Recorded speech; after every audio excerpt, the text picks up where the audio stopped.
and hit the record button.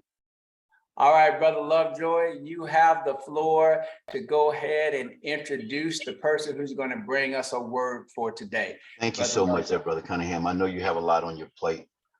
Everyone, it brings me great pleasure to bring you back to the great state of Alabama and introduce you to our esteemed pastor here. He is our state chaplain for the great state of Alabama. Brother Fowles, I give you the floor, the floor to you. Thank you, Brother Lovejoy. I appreciate it. Good morning, brothers. It's a pleasure to be among you, a blessing to be asked to bring a word of inspiration this morning. Brothers I am sensitive. and sisters there, Pastor, brothers and sisters. Okay, brothers and sisters, and I'm a minister. I'm not a pastor, but I appreciate it. And brothers and sisters, it's truly a pleasure to be among you this morning. In keeping with the respect of the time guidelines that I was given about 10 minutes or so to just say something that was inspiring and uplifting, I just wanted to take a look at Psalms 46 this morning. I know a lot of us are familiar with it, but it says 11 stanzas. I'm not going to read all 11 stanzas, but I am going to open with the first three and then talk through those and hopefully give us something that's uplifting and positive to take away from that. And so if you would just pray with me for a moment. Our Father and our God, we thank you for this day. We thank you for this opportunity. We thank you for this moment in time. We thank you for these men, these brothers who have come together to use their gifts and their talents and their treasures to help others, to bless others, to uplift this community. We thank you for the service, Lord God, that they've shown this country, this nation, and the world in some cases, because the world has benefited from their efforts. We thank you, Lord, for their work that they continue to do to try to help people get what they rightly deserve for the service that they gave. And now, Lord, as I get ready to dive into this word and share with them whatever you've laid on my heart, I pray that you would bring to my remembrance all those things that have been studied. And I hope that someone leaves here convicted, converted, or changed for the better. In Jesus' name we do pray. Amen. So brothers and sisters, again, I just want to refer to Psalms 46 this morning for our word of uplift. In Psalms 46, I'll just read the first three verses, but I'll kind of cover through all 11. Psalms 46 verse 1 says, God is our refuge and strength, a very present help in trouble. Therefore, we will not fear, even though the earth be removed and though the mountains be carried into the midst of the sea, though its waters roar and be troubled, though the mountains shake with its swelling.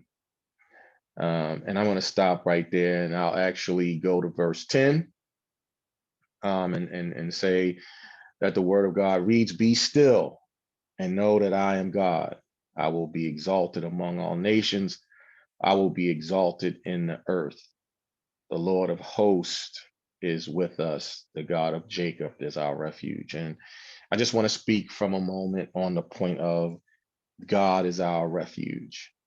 There's a lot happening in the world right now, a lot that we see going on TV. In fact, every time we turn the channel or turn on the news, there is a new war, a new outbreak, there is a new social injustice, there is a new pandemic, there is a new disease, there is a new political issue, there is a new problem, there is rising crime, there is inflation, there is everything under the sun.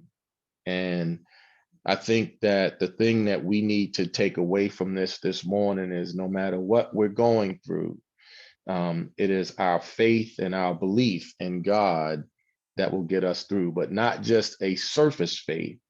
As the psalm writer writes in here, he says, God is our refuge and our strength.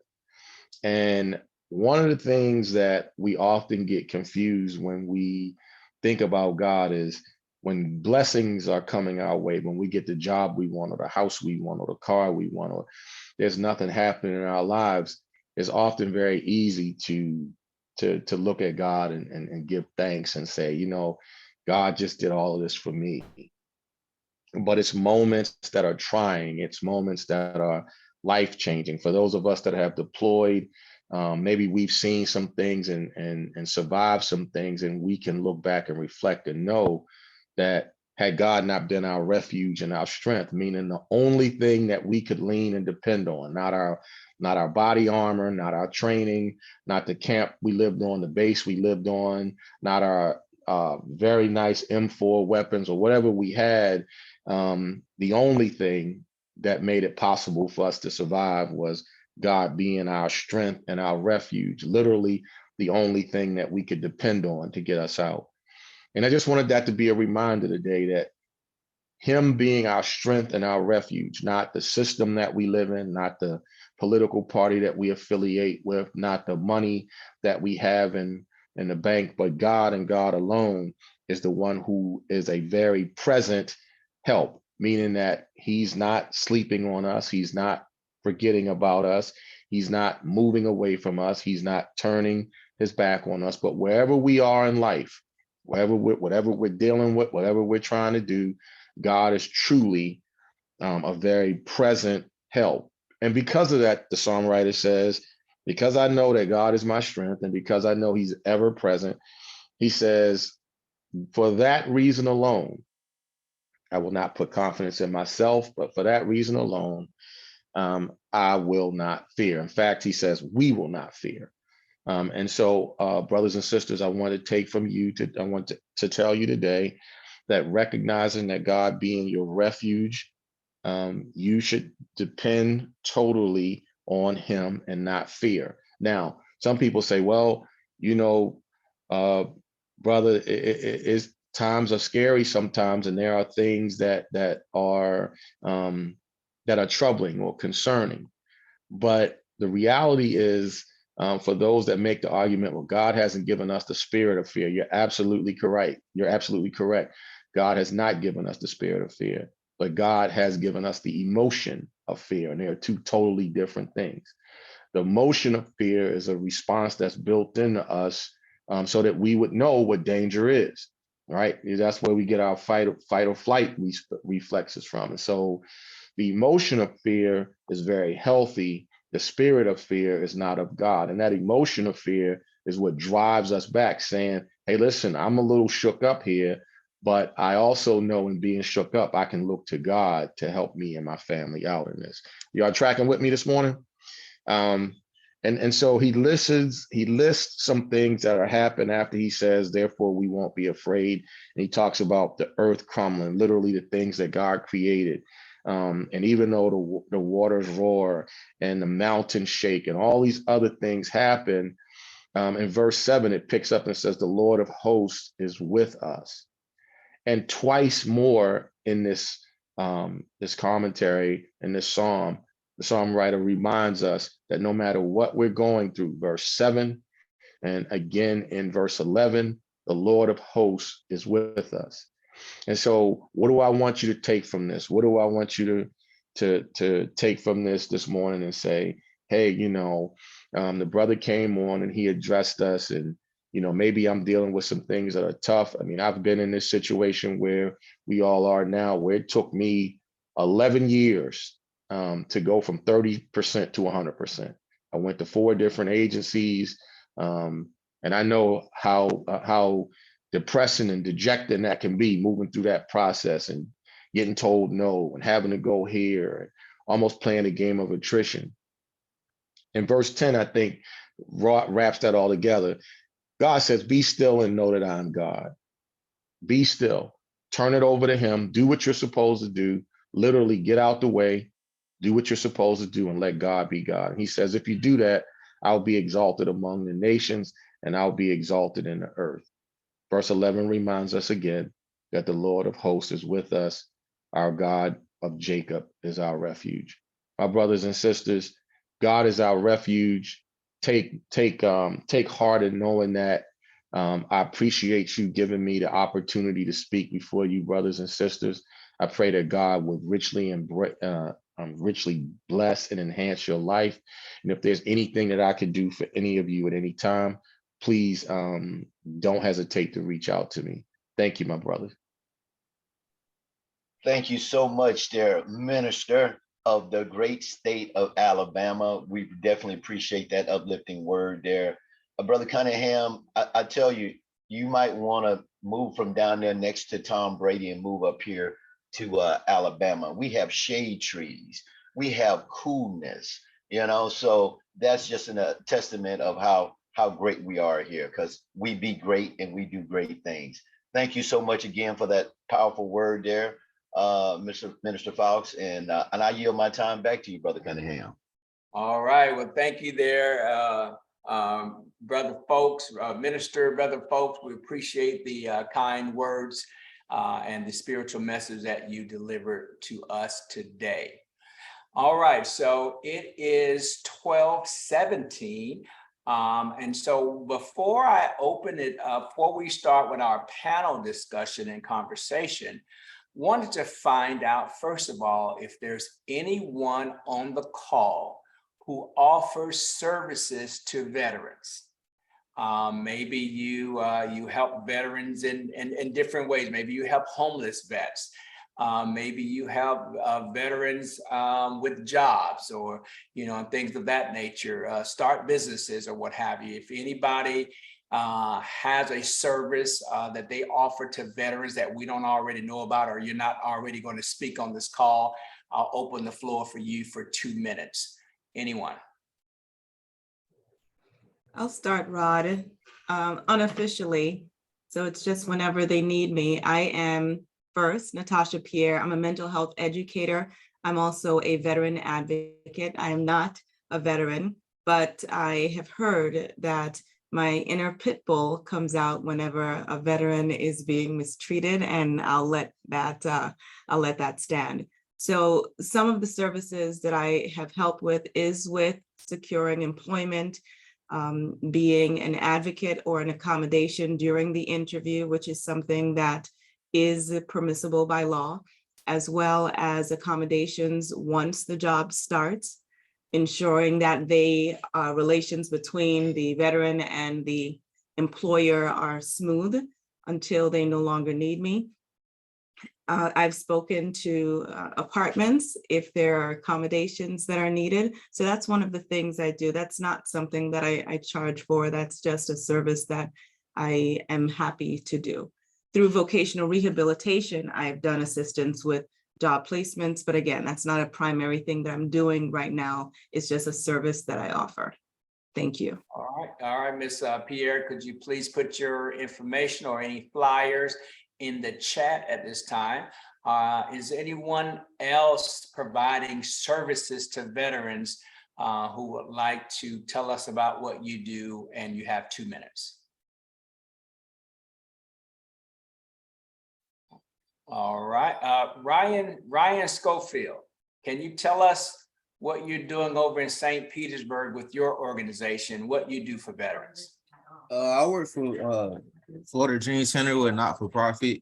We help with food distribution. We help with clothing, helping with housing. Like this week, I helped with people sign up for Section 8 waiting list. We also help find resources just throughout the community. If we can't help them, we try to line up with somebody that can. All right, thank you, Mr. Schofield. Appreciate you. Brother Harry Harvey, also in St. Petersburg. What are you guys doing for veterans? I know you're part of NAACP's Veterans Council for the St. Petersburg area. Is there anything else that you're providing for veterans over in the St. Petersburg area? Well, Ellsworth Williams, and you know him quite well. I don't know if he's online here or not, but anyway, he works with, he's the chair of the NAACP's Veteran Affairs Committee.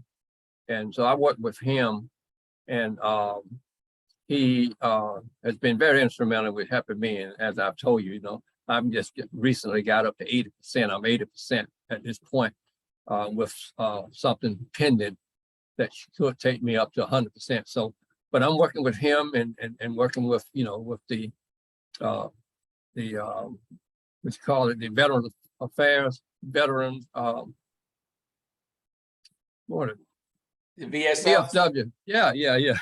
I just recently joined. I've been with the VFW for about, I've been there now for less than about 6 months. Okay. And so I'm working also with Eddie Pringle, who also does a lot of work in helping with veterans and so forth. But that's what I'm doing. I see there, Brother Harvey, that you were in the Army. All my Army and Marines, y'all should all have 100% PTSD, but I'm gonna leave that alone. I'm not gonna pick on y'all because I'm the Air Force, but I'm just saying y'all all got 100%, y'all all should have 100% PTSD by itself, okay? Because I've seen what y'all do. I've seen where y'all have to sleep in them tents and all that while we sitting up in the hotel. I'm just saying, but I'm not gonna pick on y'all too much there. I'm gonna go ahead and thank you, Brother Harvey. I'm gonna go ahead and call on Miss Carla. Miss Carla, what do you have for us? Hold on, before Miss Carla. Before Miss Carla go on. Hold on, Miss Carla. Before we can't let him get away with that, Miss Carla. Hold on one second. Brother Cunningham, we just want to let you know that it's duly noted. Okay, when you come out of the hotel and go sleep in the tent for one night, then you got PTSD. So just be careful. Okay, Miss Carla, I'm sorry. Oh, wow. Thank you, gentlemen, so much. I am Army, and I was actually going to get him for you, so he'll have to double down. So I don't know what service you were in, but it sounds like the Care Force to me. We earned it, so we shouldn't have to go through any hoops. You're absolutely correct. But thank you all so much. Forgive the glare. I'm having some technical issues. I'm still very analog in a digital world, but what I'd like to offer is I've been a master esthetician of 17 years. I have a business called Carla Sugar, which is a 5-star mobile spa. And I offer customized facials and body treatments and natural form of hair removal, which is sugaring. And so what I've decided to do after all that expertise is be able to teach others what I do in a professional way as far as veterans are concerned. I was interested in how I can get into that arena to creating correspondence courses and also talk about entrepreneurship as I scale my business. I recently moved to Georgia. I'm in the Covington area. Lived in the DMV area for about 12 years, originally from New York City. And what else I want to offer? I just want to create a great directory also for veterans to streamline their home buying experience. I had a terrible one. So usually when there's problems, there's opportunity for solution. So I also wanted to create a directory. I personally have 100% myself. It took 11 years with evidence, clear cut. So I also wanted to utilize my experience and transmute it into something a little bit more streamlined, a lot more organized, and with up-to-date information, including liaisons that are in line to help us to get these claims in order. And so I just want to be able to offer assistance, but at the same time, I want to make sure that I have all proper information concerning our veterans for myself and my family as well. Hope I didn't take too much time. All right, Ms. Paula, thank you. Rod, Thank you for that. I forgot to mention one thing, Okay. which is part of why I'm here. So I'm credentialed through Cornell as a Social Security work incentives planner. So one of the things that I do for veterans is if they need assistance with their Social Security benefits, I've got that. Understanding the veteran disability side is what I don't know.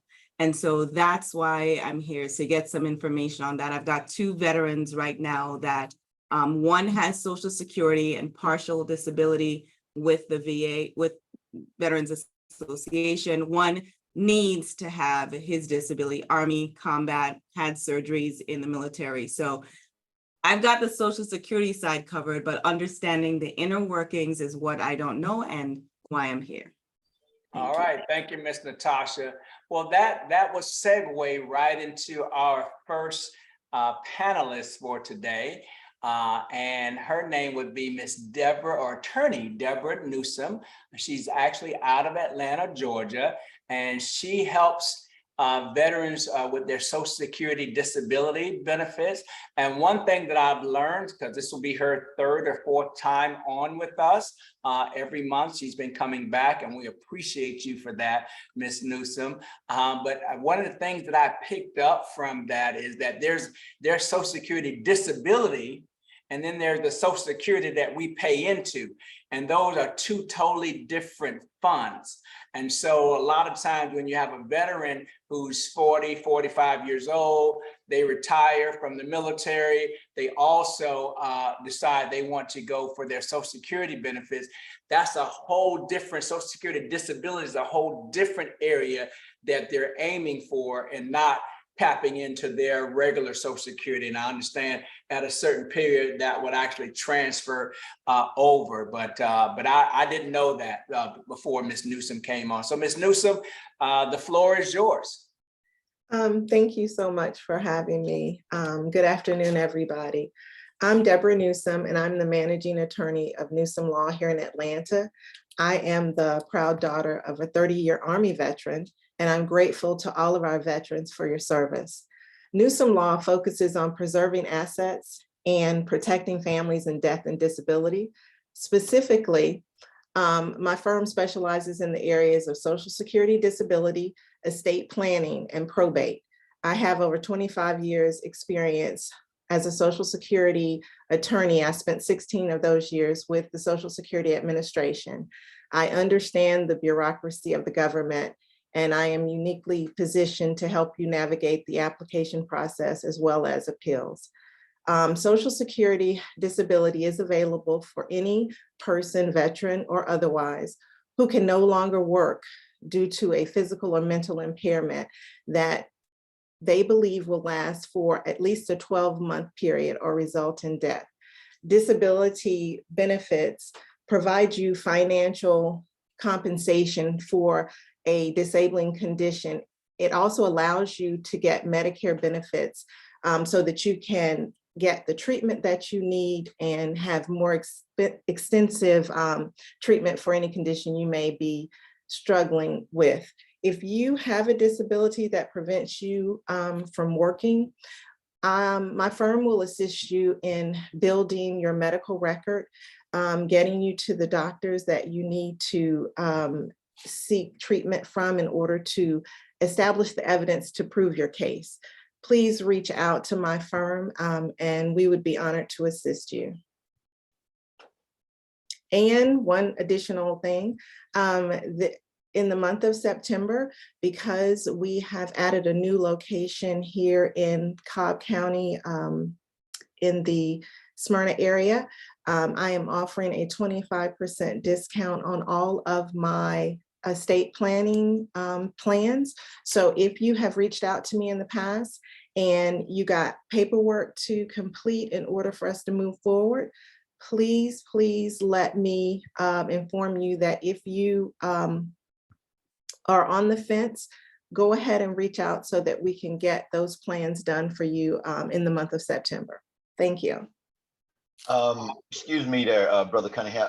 Attorney Newsom, forgive me if I may have missed it. Did you mention in your intro about trust and wills as well? Thank you, sir. I did not. Thank you. I appreciate that. The other practice areas that I have experience in is, estate planning. That includes your trusts, your wills, your power of attorneys, your advanced care directive, where you tell your family now what it is you want in the event that you become incapacitated. The last area of practice is probate.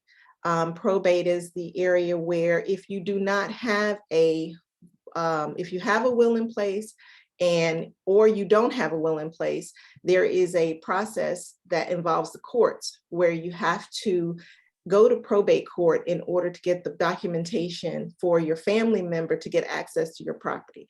That means if you pass away and you don't have a will, or even if you have a will, probate is a place where you prove the will. And if there is no will, then your family will open up and have the attorney open up an an administrative account in order to move your assets, in order to sell your assets, in order to get access to your bank accounts. And so probate is the process that allows you to, or allows your loved ones to access your property after you're no longer here. Thank you so much. Thanks. Hey, Brother Canahan, one other thing. Before we get to Brother Wagner and Mr. Kimball here, because you know they're our featured ones. You know they're on the flyer, so their faces on there. They're like the main attraction. But I have another guest here. If he can come off mute, Mr. Bruce Douglas. Brother Lovejoy, before you go there, can I ask Ms. Newsom another question? Oh yeah, go ahead. Yes, go ahead. Thank you. We didn't take questions from Ms. Newsom. I know you leaning forward in the foxhole, Brother Lovejoy, but I got some questions from Ms. Newsom. Okay, I apologize. Real quick, Ms. Newsom, and you explained this once before, but I just need you to do it one more time so I make sure I understand it. Can you please explain the real difference between the trust and the will? Absolutely. So the trust is a document that is prepared where you decide who is going to be your executor. That's the person who's, when you pass away, they are going to move forward in carrying out your wishes. So they would be the person, or they would be an eligible person to go to the court to say, I want to open up an estate in the name of the deceased person, and they would be the lead person for administering the estate. So getting access to your, once you get your letters testamentary, that's the process by which probate allows you to act on this on behalf of the deceased person. The executor would then get your access to your accounts. He would sell your house, transfer the house into the person's name that you wish, otherwise carry out any desires that you have indicated in your will. With a trust, that document is a private document. First of all, it doesn't involve the courts.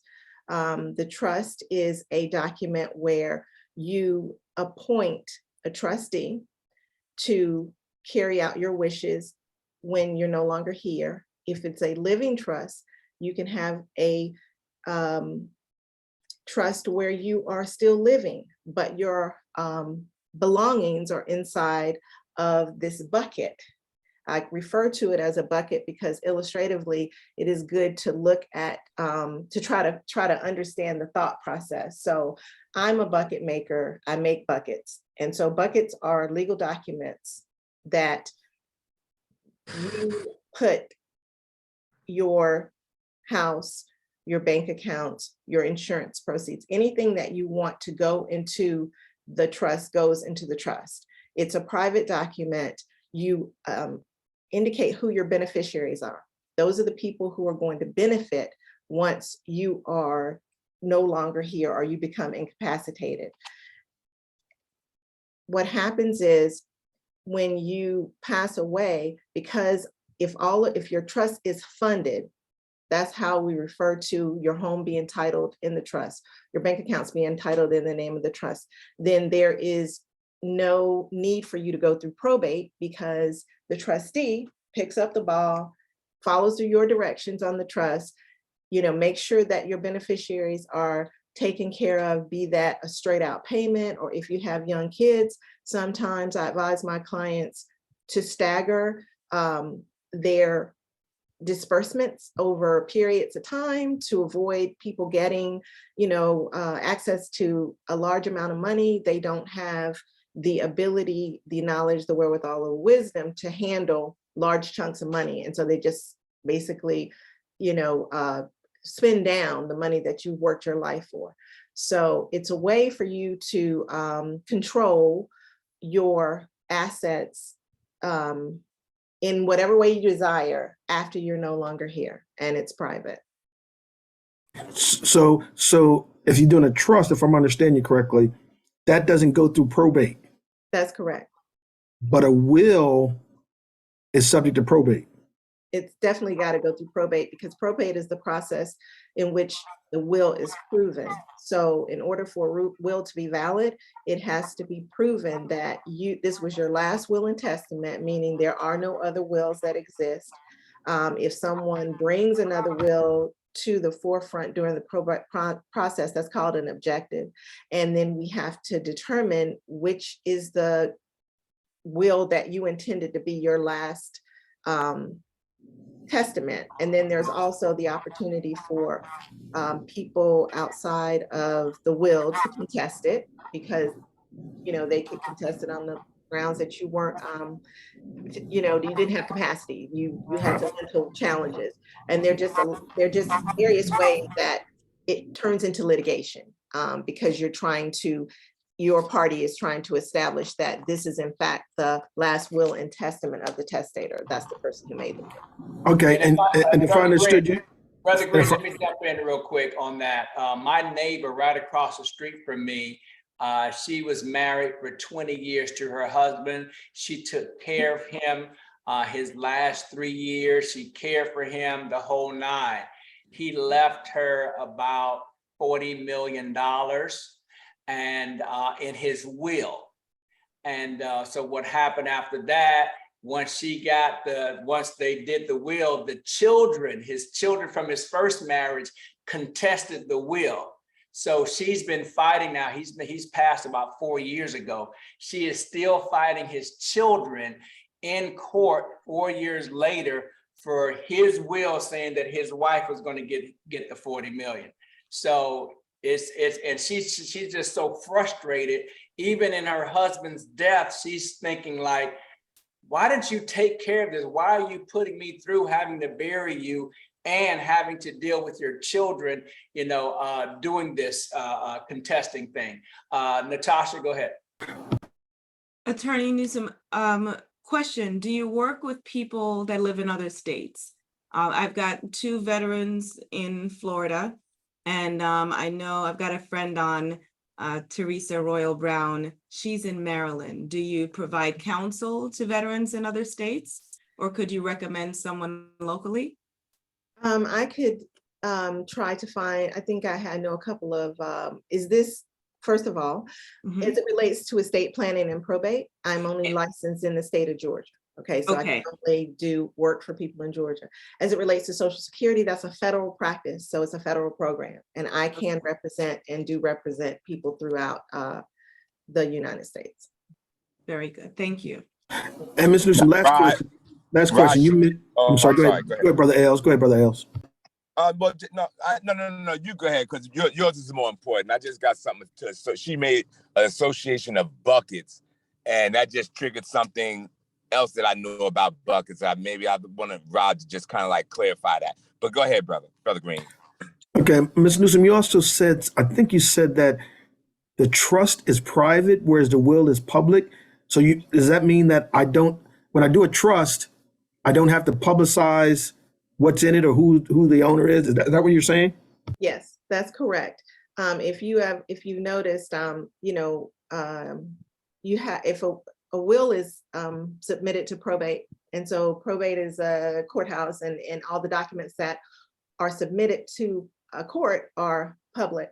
And so that means your information is subject. So that's why we know that James Brown's estate is still not published, because he didn't have a will. And so they open up an estate. And so that's why they're still fighting. And so the people who did not have, like Chadwick Boseman, the actor from Black Panther. Black Panther, thank you. So he passed away, estate worth a couple $1 million, famous actor, and he didn't have an estate plan. So he had no will, no trust. And thank God that his wife and his mother and father, they were close. So they ended up settling it, and everybody came out okay. But that was not without paying a whole lot of lawyer fees and, trying to come to a conclusion about how we're going to divide this money. And she really didn't have to give well, he's in South Carolina, so I don't know what the law is there, so I won't speak on that. But, you know, you basically, when you die intestate, that means without a will, then the state of Georgia or whatever state you live in, they will decide who gets your assets. So they basically go based on relationship. So the people who are closer to you get, you know, more of your assets. If you don't have family, if you don't have a wife, you don't have kids, then of course you're looking at your mother, father, siblings. But what happened, and I wanted to say something about the cost involved with trust. So people don't want trust because it is more expensive than a will. And so the reason is because you're doing two things. You're creating a document that is going to house your legacy, right? Think about it. Everything that you have, this is the document I'm creating. Then that's the document. So then there's a separate part of it, that document as a trust. It doesn't mean anything if you haven't titled your house, if you haven't titled your retirement accounts, if you haven't titled things to the bucket, if you haven't, that's putting it in the bucket. You haven't done that, then all you have is a trust. And the titling part is a separate expense because it depends on whether it's a land, because if it's a house, then a deed has to be prepared. And so it just depends on what it is that you're putting into the trust. And either you can, like Rod was saying, you know, that you think the lawyers aren't happy about the $40 million estate that, you know, they flipping around in court. Litigation costs are tragically expensive.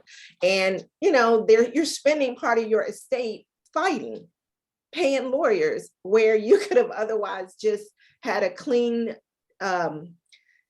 exactly stated document expressing your wishes and putting people in place as your trustees to carry out those wishes, and putting trust protectors in place to make sure that your trustee does what they're supposed to do. So there are ways to force people's hands in after you're gone in order to make sure that you're right, you know, your property's protected and things go the way that you want them to. All right, so last question for you, Ms. Newsome. We have 2 more minutes for you. Last question is, tell me if I am, because there's 2 types of 100% disabled veterans, right? There's a PNT, what we call permanent in total, 100% permanent in total. And then there's the one where you can't work. What is that? Unemployable, right? 100% unemployability, as we say. And so if I'm 100% unemployable from the VA, they told me I can't work anymore, so they're giving me my 100%. Can I just walk into the Social Security for disability and say, hey, VA says I'm 100%, I can't work, right? So can I have my Social Security disability? Can you give me that answer in 2 minutes? Absolutely, Rod. No, you cannot. They're 2 totally different systems. They have 2 totally different criteria, and the 2 do not mesh. One has no impact. When I say no impact, take that with a grain of salt, because a veteran who has sacrificed his life and, you know, service and compromised his family for our benefit, that does matter to a judge. I mean, it just does. And so yes, you, if you're 100% disabled vet, the judge is going to look at your case with greater leniency because of your background. We all have a bias about various things, and I don't know a judge that doesn't look at veterans in a different way, in a more positive light because of the sacrifice. And the other thing I wanted to clarify, if I could quickly, so I wanted you to understand what you were talking about at the beginning of the segment, and you were talking about Social Security, and I wanted to make it clear about the differentiation. So the money that you pay into Social Security, right? When you get to be 62, 65, whatever age you're eligible for retirement based on that retirement sheet that they send you of your account. So that's money that you've paid in, and you're entitled to that money once you reach that age. It's the same pot of money when you become disabled under the age of your retirement. It's just that you, because of your disability, you are able to get more money at an earlier age, but it's still the same pot. So if that makes sense. So if you're eligible for retirement at 62, or you start to become partially, you know, you're able to 70% or whatever the number is. And then, but you become disabled as determined by Social Security at age 50, then you're going to get your full retirement. It's just that you get it earlier because of your disability. But it's the same pot that you've been paying into. So it's your money. And it's just that the disability makes it such that you're able to access it earlier. Does that make sense? That makes sense. We do have a question from Miss Amy Ritter. Miss Amy, normally we would be moving on, but since you're new, we're going to go ahead and allow you to go ahead and talk to Miss Newsome, because we always want to be gracious to our newest guest on the line. So Miss Ritter, you have the floor. Thank you so much. I appreciate that, Mr. Cunningham. And thank you, Ms. Newsome, for your information. I myself am an Army veteran serving both active duty for 7 years, combat deployed to Kosovo for Operation Joint Guardian in 2002, and then Enduring Freedom in 2003. And I'm here to just add on to what Deborah was saying. I was fortunate in that I went through the disability process myself. I didn't have the resources back in 2003 when I transitioned. So I advocate for the women veterans to let them know there's different resources so that if you need to apply for disability, you're not alone. You have a sister to go through it with you. I have Social Security disability, and I'm also receiving my service-connected disability. And yes, they did favor me in regards to having the proof. At the time, I was 100% IU, and now I'm TP. So it all depends, like Miss Deborah, Miss Newsome was saying. Great, boy. Thank you, Ms. Ritter. And one last thing I want to add, and this is the same, it's not just my practice, but when you have a Social Security disability case, you're not charged for, I don't charge you for that case up front. The case can last 2 years, 4 years. I bear the expense of that until we get a victory. I don't get paid until you get paid. And so that's not a Deborah thing. It is a general across the board thing for Social Security attorneys. Now you see why we have Attorney Newsome's picture up on the flyer as well. I mean, you know, we get tired of looking at Brother Wagner and our other brother there.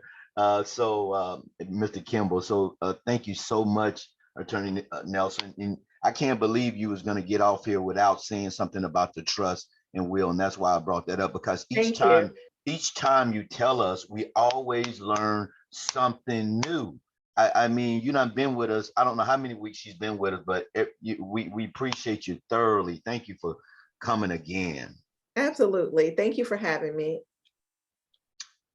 Brother Cunningham, can I go ahead and introduce Mr. Bruce Douglas real quick, give a little intro before we go on? Okay, go ahead.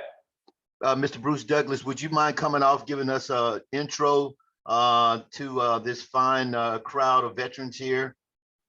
Thank you very much, Brother Lovejoy. How you doing? Greetings, brothers and sisters. All is well because God is still on the throne. And this here is definitely where we need to be right here. Veterans. My name is Bruce Douglas, and I'm an employment specialist with Alethea House, Jobs for Veterans program here in the Montgomery area. We help veterans, homeless veterans get jobs and employment, things that nature there, right? And a lot of supportive services. So we collaborate with a lot of agencies within the Montgomery area. And I'm excited to be a part of this group. I've been here before. I just haven't been on consistently because you know, duty calls. We got to continue to work. And I have a couple of clients that listen in sometimes. So we want to make this a permanent part of our platform of the things that we do down there in Montgomery. And so we just excited. Brother Lovejoy has asked me to, if you want to introduce Brother Lovejoy, asked me to come in and for the conference that's coming up, the NAACP state conference there, come and speak about the program that we have and some of the things that we do with the homeless veterans. And I was excited about that. And so you better watch out because I'm ready. So, and I thank God for this platform. So thank you. I'll yield my time. Thank you so much there, Bruce, for coming in at the last second there. And as always there, Brother Cunningham, thank you for that time. I yield my time back to you. Awesome. Thanks again, Attorney Newsome. She normally sticks around. Not sure if she's going to be able to stick around today. Sometimes after 2 p.m., we even have even deeper conversations, right? She talks about, you guys with second wives, get a policy for your first wife and your second wife. Don't forget about her. Hey, wait a minute now. That's 2 p.m. Eastern time zone. Your We're in the Eastern time. central. So don't be What's throwing this? 2 o'clock around there like that. You Yeah. know, you forget there's an hour difference, okay? That is correct, Eastern time. All right, so with that, we're going to move over to our good brother here, Lamar Wagner. He's a retired Major U.S. Army, and he helps veterans with their claims and their disability claims, but he also specializes in helping spouses. And so I'll have Brother Wagner come on and talk about some of the spouse entitlements, especially Brother Wagner. I just had a friend of mine, a retired E9, pass away, and I want to be able to reach out to his wife and tell her about the benefit, because he was 100%, but I don't know if he actually reached that 10th year, and they don't know what happened to him. They're saying heart attack. So go ahead, Brother Wagner. Ron, we'll talk about that later. Greetings, good afternoon to some. My name is Lamar Wagner. I am a certified claims officer for DAV, which stands for Disability American Veterans. I assist veterans and surviving spouse with their compensation, pension, DIC, Chapter 35, any type of information that needs to be provided to VA to assist veterans and surviving spouse. Even today with the new PAC Act, which they just approved, that it talks about Vietnam era veterans, not Vietnam veterans are the one that was on ground. They just passed the PAC Act that they're recognizing veterans during the era for hypertension, and it's another condition that I can't even pronounce, Kimball, and I'm not going to try.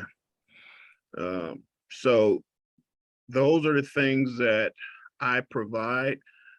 Again, I'm certified.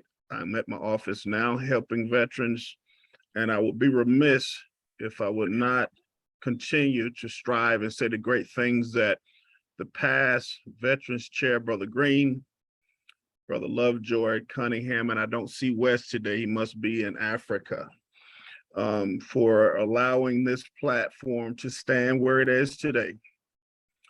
Because every Thursday, we're touching and changing some veterans and some spouses' lives on the education and knowledge that they need to have to be 100% P&T, Rod, IU, or temporary 100%. So how many is it now, Rod? 3. All right, don't mess that up again, okay?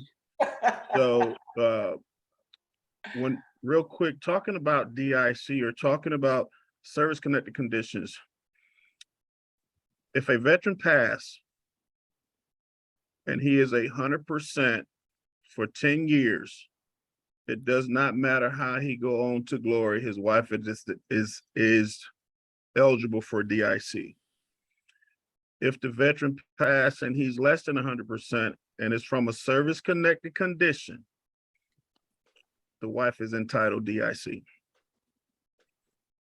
If the veteran passed from a non-service connected condition, the wife is entitled to a $600 one-time burial. When you look at that death certificate and you take heart attack, stroke, and that veteran is service connected for hypertension, that falls up under Rod. Okay.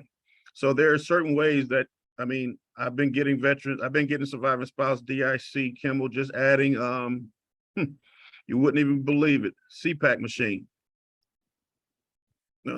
which is a service connected condition. But I'm gonna hold my time for Q&A, Rob, you know how I am, but there's a lot of information and a lot of data that we can provide.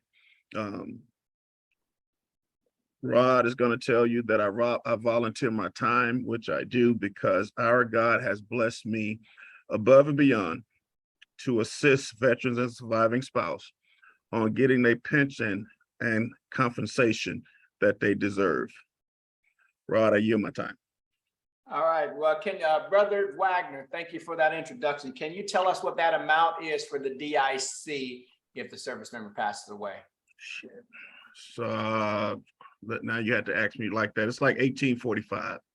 Okay. It was 16 something, but it's like 1845. And I'm glad you said that, Ron. So here's the dilemma that we're having right now at the Senate. If you apply for SBP, and if you know what I'm talking about, you can raise your hand, but don't let everybody know. Okay.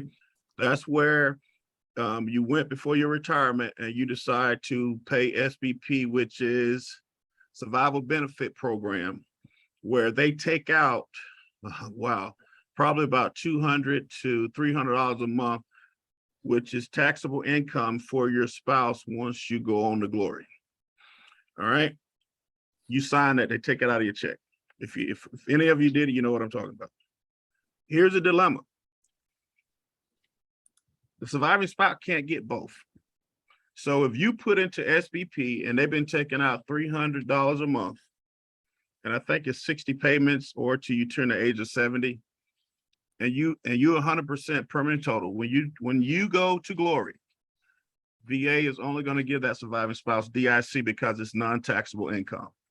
So where do you think that other funding of the SBP goes? I answer that. Goes back to DOD Title 10. So we have veterans. It's hard for me to tell them because they don't know, because you have to go to retirement service with your spouse and they say, hey, your spouse is going to be able to get a check once you pass away, which is taxable income. But what they didn't tell you, because that's their job, they didn't tell you, said, but if you're 100% P&T, you need to come back and cancel this, which takes us 6 months, knowing that your wife is only going to get the DIC, which is what? Non-taxable income. So I'm dealing with a lot of veterans now that I am crossing them with 100%, that I ask them, are they paying in the SBP? And they tell me yes. And they look at me when I tell them that your wife is not going to get both. She's only entitled to one. And DOD determines that because they're going to always give them the income that's non-taxable. DAV has a VSO on the floor, NSO on the floor at the Senate now to approve for a surviving spouse to get both. But that might be 20 years from now. So thank you for that, Brother Wagner. Actually, I was one of the people who was contemplating doing SBP. Rod, I talked my wife into taking out a what? Life insurance policy. Exactly what I was going to say. My son was working for USAA at the time, and he says, Dad, you don't want to do the SBP, take that same amount of money, and I can get you a policy that will pay mom a whole lot more. It's about I'm worth like $1 million right now, Rod. So there you go. Exactly. I'm still eating good, so hopefully I'm putting it in my food. For less than what you would be paying through SBP. All right. So wait a minute. What'd you say there, Brother Wagner? Put what in your food? Brother Lovejoy, we're not my wife, they just left to go on a cruise. So now I got to figure out what I'm gonna eat for about a week. So we're not gonna go there. Okay. Brother Perry, I see you, my friend. You're good to go. God's willing, we're gonna be in about a couple of more months, we'll be on the other side, okay? All right, sounds good. Miss Carla, I see your hand is up. You have the floor. Yes, how you doing? Thank you so much for your presentation, brother. I had a question. I don't know if you mentioned it before, but where are you located as far as serving the DAV? I'm located chapter 66. I usually tell everybody, I usually don't have to say this. I am right on the borderline of Columbus, Georgia and Phoenix City, Alabama. So I'm probably about an hour and a half from you. But I help veterans throughout the whole United States. I've been doing this now. I've been a certified claims officer now for, I retired at 17, since 18. And I'm not going to pat myself on the back. I was recognized for the great state of Alabama for being one of the top service officers. That's what I'm talking about. And I do have to say the great state, Ron, okay? Born and raised. But I'm located, ma'am, right at the border of Alabama and Georgia line. Great. I have some clients I may need to bring your way. I appreciate you. We're going to talk about that now. So no, I'm only kidding. All right, Ron, I yield my time for some Q&A afterwards, or we could just wait. I think Kimball's is behind me, so. Right. So Miss Carla, you good? You got your questions answered? Yes, sir, I did. Thank you so much. Go ahead. Rod, did you go ahead and put my card up on so she can have that? I already did, sir. You're already in. All right, thank you, sir. Miss Natasha, you have the floor. Thank you. What is step one in terms of a veteran served in Operation Desert Storm, Gulf War 90 to 91, surgery to knee and hand while in service, PTSD, breathing, hearing, back, anxiety, all of that? What would be step one with him filing for disability? Great questions. Really, step one would be Army, having. by the way. I can't hear you. Army, if that matters. It doesn't matter. Rob is Air Force. Hey, I got to be real quick on this. So when I retired, okay, after 24 years that I first went to VA, they didn't ask me what was my rank. They said, "What's your name and last four?" That was it. So, but anyway, service. I thought, Kimball, I love the Q&A time when I talk about this, but service-connected conditions or injuries that occurred while the veteran was in the military, and they still have the injuries or illness today. So you take A, which is the record showing that he had this injury while he was in. You take B, showing that he still have the injuries with 2 or 3 doctor's appointments of current documentation, and that makes C, which you file the claim, which is on a 526 easy, showing that he had the condition while he was in, and he has current documentation showing that he still have those conditions today. Now, when you talk about CFR 38, which you name some things that VA don't even look at. I think you said something about breathing. That's not a condition. So that's where we come in at. Me and Mr. Kimball comes in at and break down those conditions based upon what the doctor diagnosed the veteran with. But the first step is identifying, going through his medical records, seeing that he did have those conditions or injuries or symptoms while he was in and diagnosed, and getting current documentation now. The most things that let me stop. The majority of the time when a veteran is non-service connected is when the injury did not occur while he served in the military, and he don't have any documentation showing that the injury or illness occurred while he was in. Or it could have occurred while he was in, but he don't have any current documentation because he got out in 1999, and he did not get any current documentation for that data. So there's 3 ways to get service connected.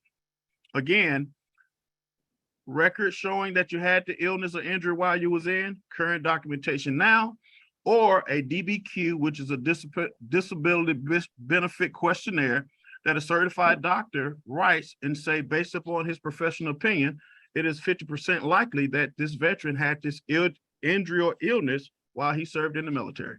And the last one is a nexus letter, which again, the doctor is tying in his professional opinion, saying that Brother Rod Cunningham injury occurred while he served in the Air Force. Thank you. Are there any other? I see Rod walked away. Lovejoy, you're gonna have to be the Got it. Yeah, his wife got him on some honeydew overdue stuff around there. you know she's bringing him lunch, bro. Hey, look, Rod, hey, Lovejoy, you know hey, dog, you know she gonna bring him lunch, Q. You know that's gonna happen, he do us like this every time. I got time. a bro bringing me a Whopper with cut in half with extra onions right now. What's up, dog? I thought he'd be a little bit more nicer since we have the ladies on, but no, he's just gonna eat in front of us anyway. But anyway, you're back, Brother Cunningham. Brother Wagner finished, and I'm yield the floor back to you. Wagner, can you give the 800 number and tell us the importance of starting off there? I thought, okay. Are you gonna let Kimball? Yes. Wow. Kimball's next. First thing you need to do, because me and Kimball could Q&A this together, because first thing you need to do if you're getting ready to start a claim, first thing you need to do is what we call an intent to file. And that is letting VA know that we're gonna file a claim in the future. An intent to file gives you 365 days to submit a claim to VA, and they will back pay you from today. That's the significance of it. But you can call 1-800-827-1000. You speak to a representative, and you tell them that you would like to do an intent to file for compensation. Then they will mail a letter saying that you have submitted an intent to file, and they give you 365 days to submit your evidence.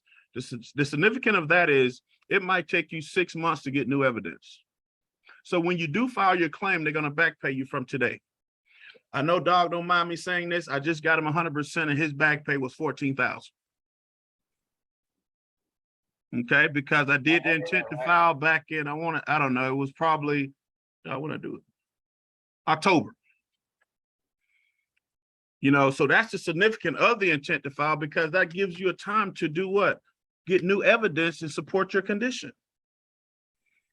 And getting the new evidence, and I really have to emphasize this, if the doctor diagnosed you, let's always use lower back. If in your military medical records, he diagnosed you with lumbar strain, which is lower back pain, you have to get diagnosed and can talk about the pain as a lumbar strain. You can't go and you got diagnosed with lumbar strain, and the doctor diagnosed you with degenerative arthritis in your lower back. Two different ones. Degenerative arthritis is arthritis strain, meaning you probably pulled something. Those are the difference, and really be honest with you, those are two different conditions, according to CFR 38.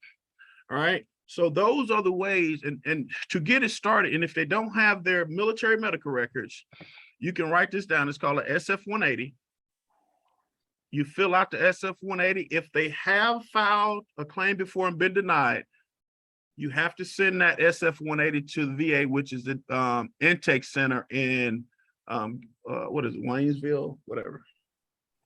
If they have never filed, they need to apply for in the National Archives online, and that is MPCRS. So if they filed a claim before, VA has their military medical records, because that's the evidence they use to make their decision. If they never file, then it's at the National, and I keep messing this up.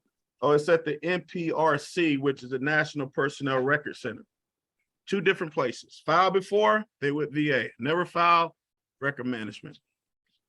So as you all can see how important it is to have someone represent you as you're filing a claim. We don't want to just go in and do it ourselves willy-nilly. We need to have a professional who understands these different conditions and exactly how to handle it. So Ms. Natasha, I see your hand up, but I'm gonna go, before you ask your question, I'm gonna go ahead and introduce Mr. Dwayne Kimball, because again, we're still talking about VA disability and claims.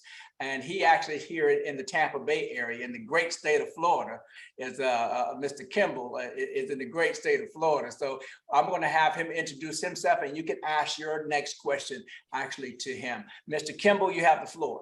Well, look, he got that Barry Manilow mic and whatnot. So don't y'all listen to his voice now. There we go. We got. Hey, Cat Williams said, "If you don't have no hater, you ain't doing your job, right?" Hey, Rod, you don't have to say the great state of Florida. We already know it's great. And by the way, I'm going to the beach. I'm pretty sure you're probably going to the beach this weekend if we have some good weather. We right down the road. You know, we don't have to drive from, what is it, LA to LA. No, not Alabama, right, LA. You Army, he's Air Force. You Army, he's Air Force. Remember that now. Hey, okay. All right. Hey, but thanks for having me. It's my pleasure. As Rod said, my name is Dwayne Kimball. I'm the owner. I hate to interrupt, but y'all ain't gonna keep on with this Army Air Force thing. Uh-oh. So you know what that means. I'm done. Uh-oh.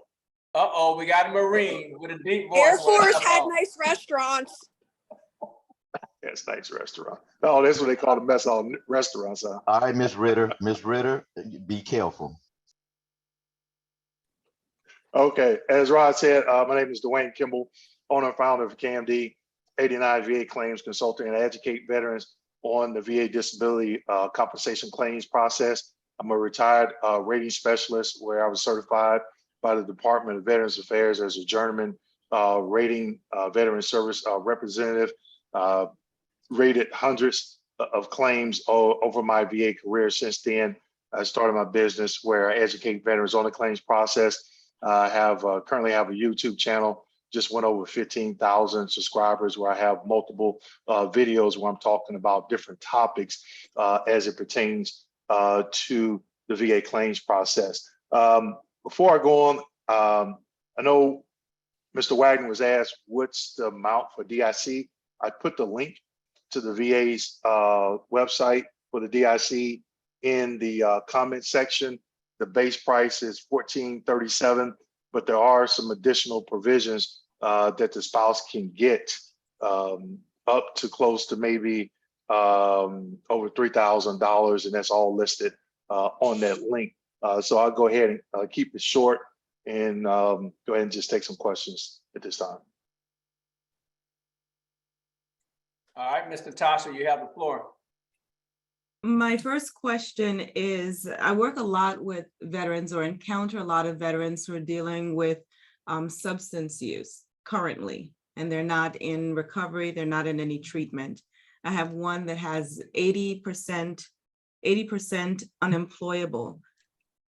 Does current addictions factor in at all? And this could be for Attorney Newsome as well as for Brother Wagner. Does current addiction factor into disability and how much they would receive?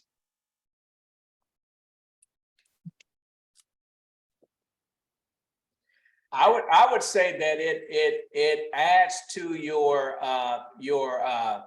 mental health, right? So if you are addicted to alcohol or drugs or what have you, or you're abusing alcohol or drugs, then once you talk to the psychologist or psychiatrist, they probably will be able to then diagnose you with a condition, if you will. And then that condition will then move you into the percentages for the VA. Does that sound about right, Mr. Kimball?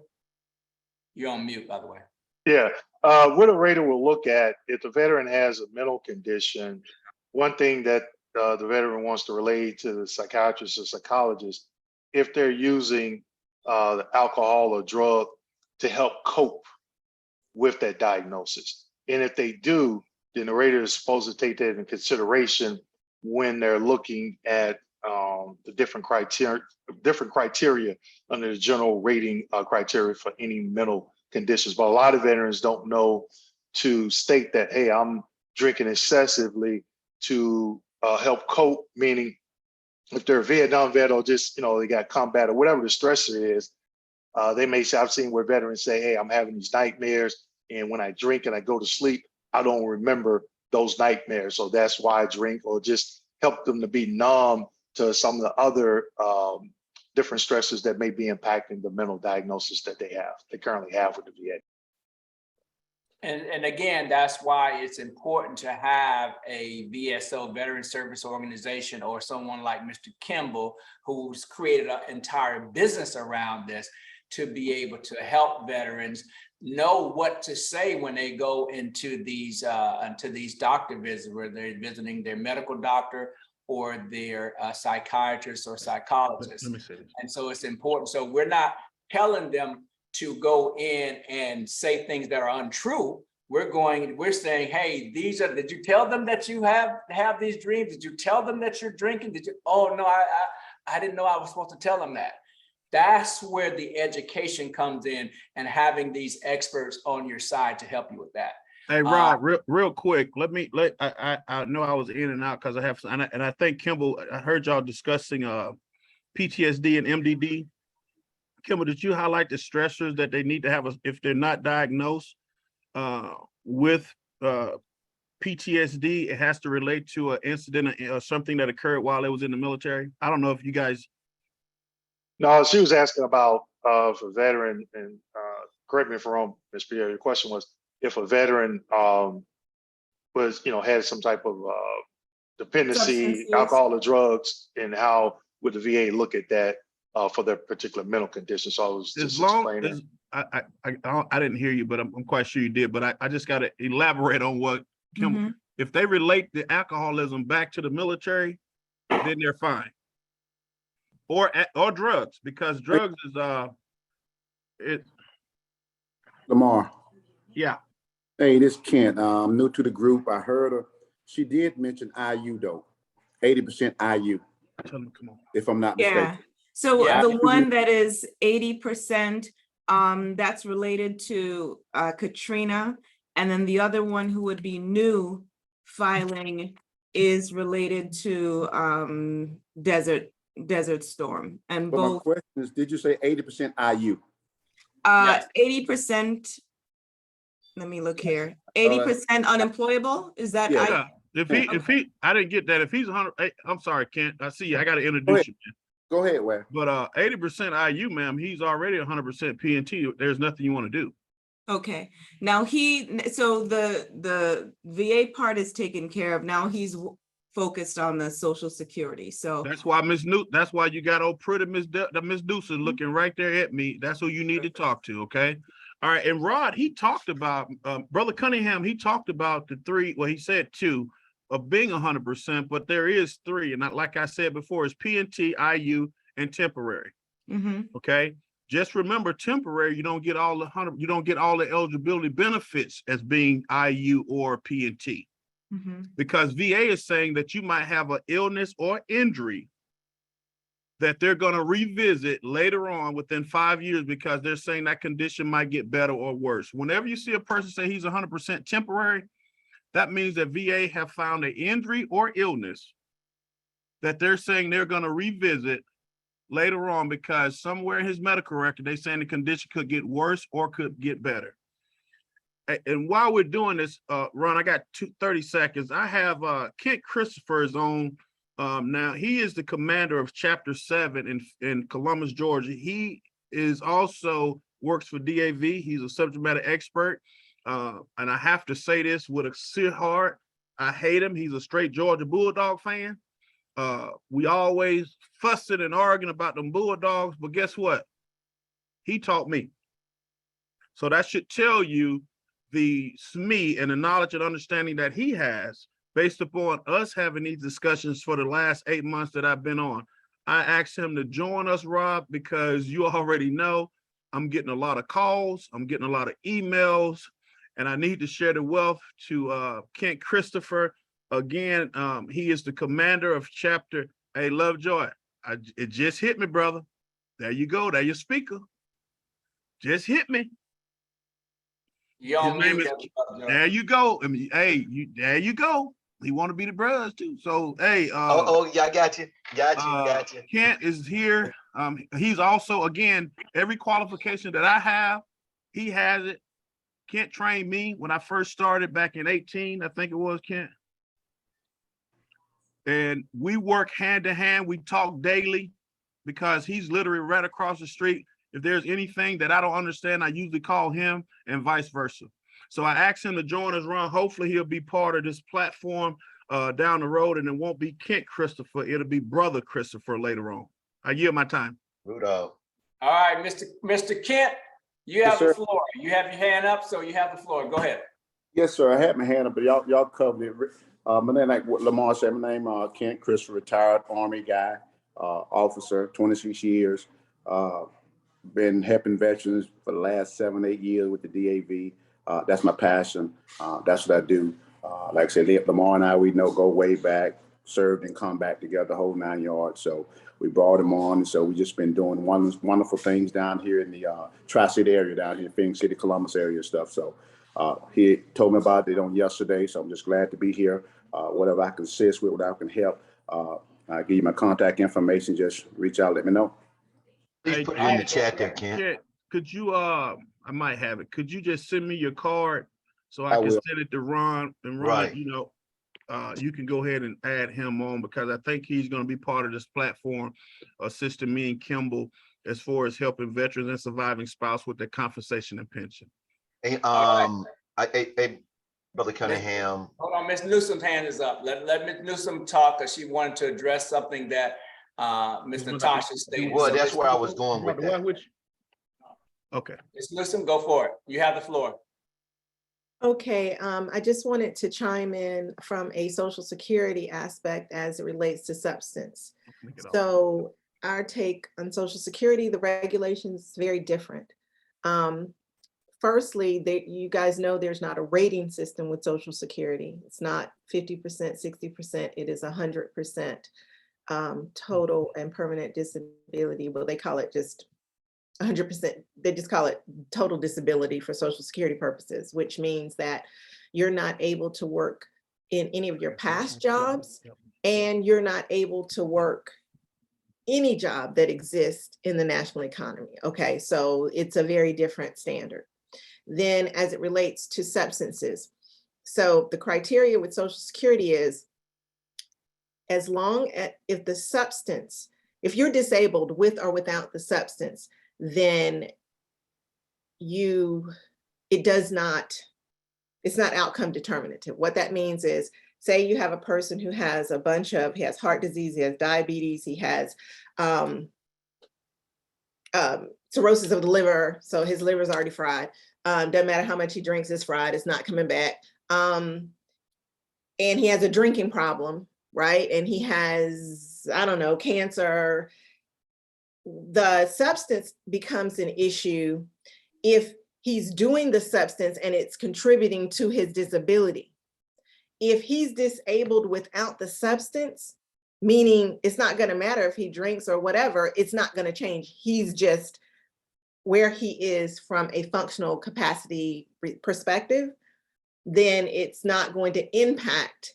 But yes, you can have a person who's an alcoholic and their alcoholism is causing the disability, it's causing problems with their kidneys, it's causing all of these diabetes, it's causing all these problems.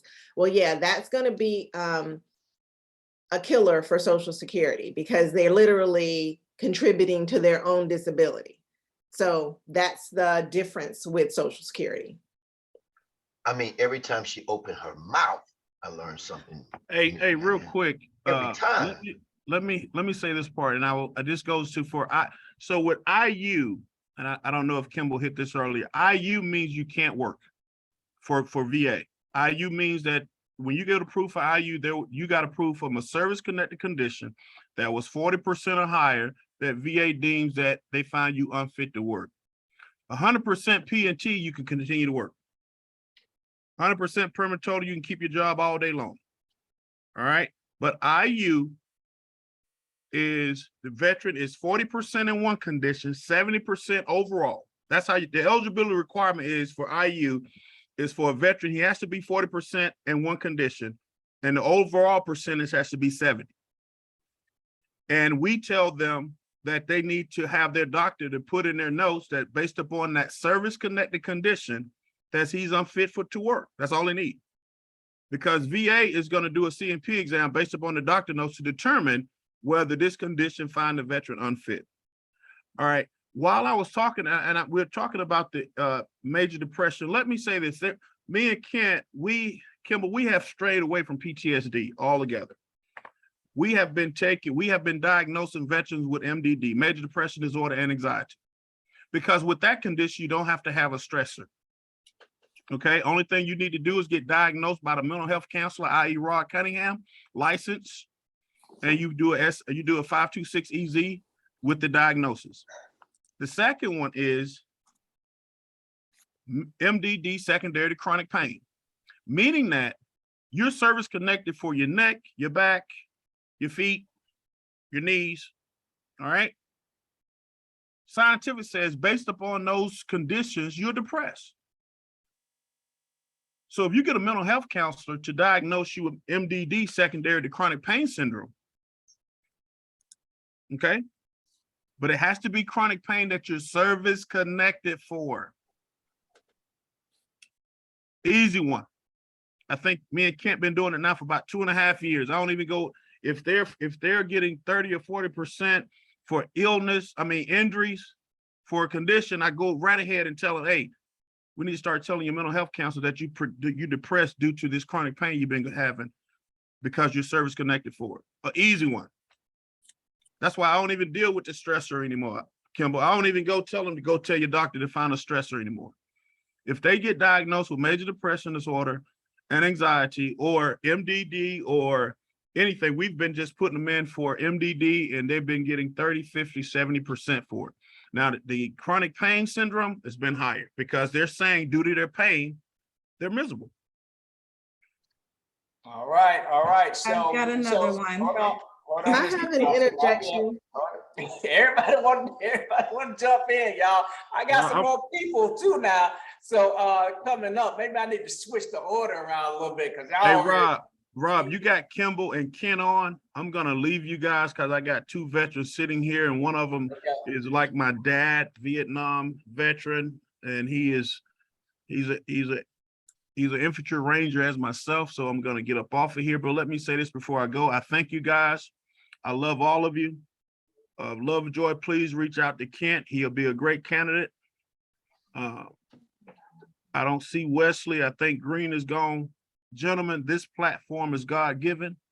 It allows us to educate the field on what we do and how we can assist others with their compensation and pension. And let's do this if we don't do anything else.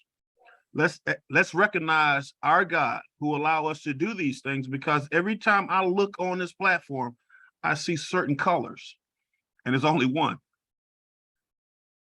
It's because we're helping each other. They've probably been doing it years ago. We just didn't know it.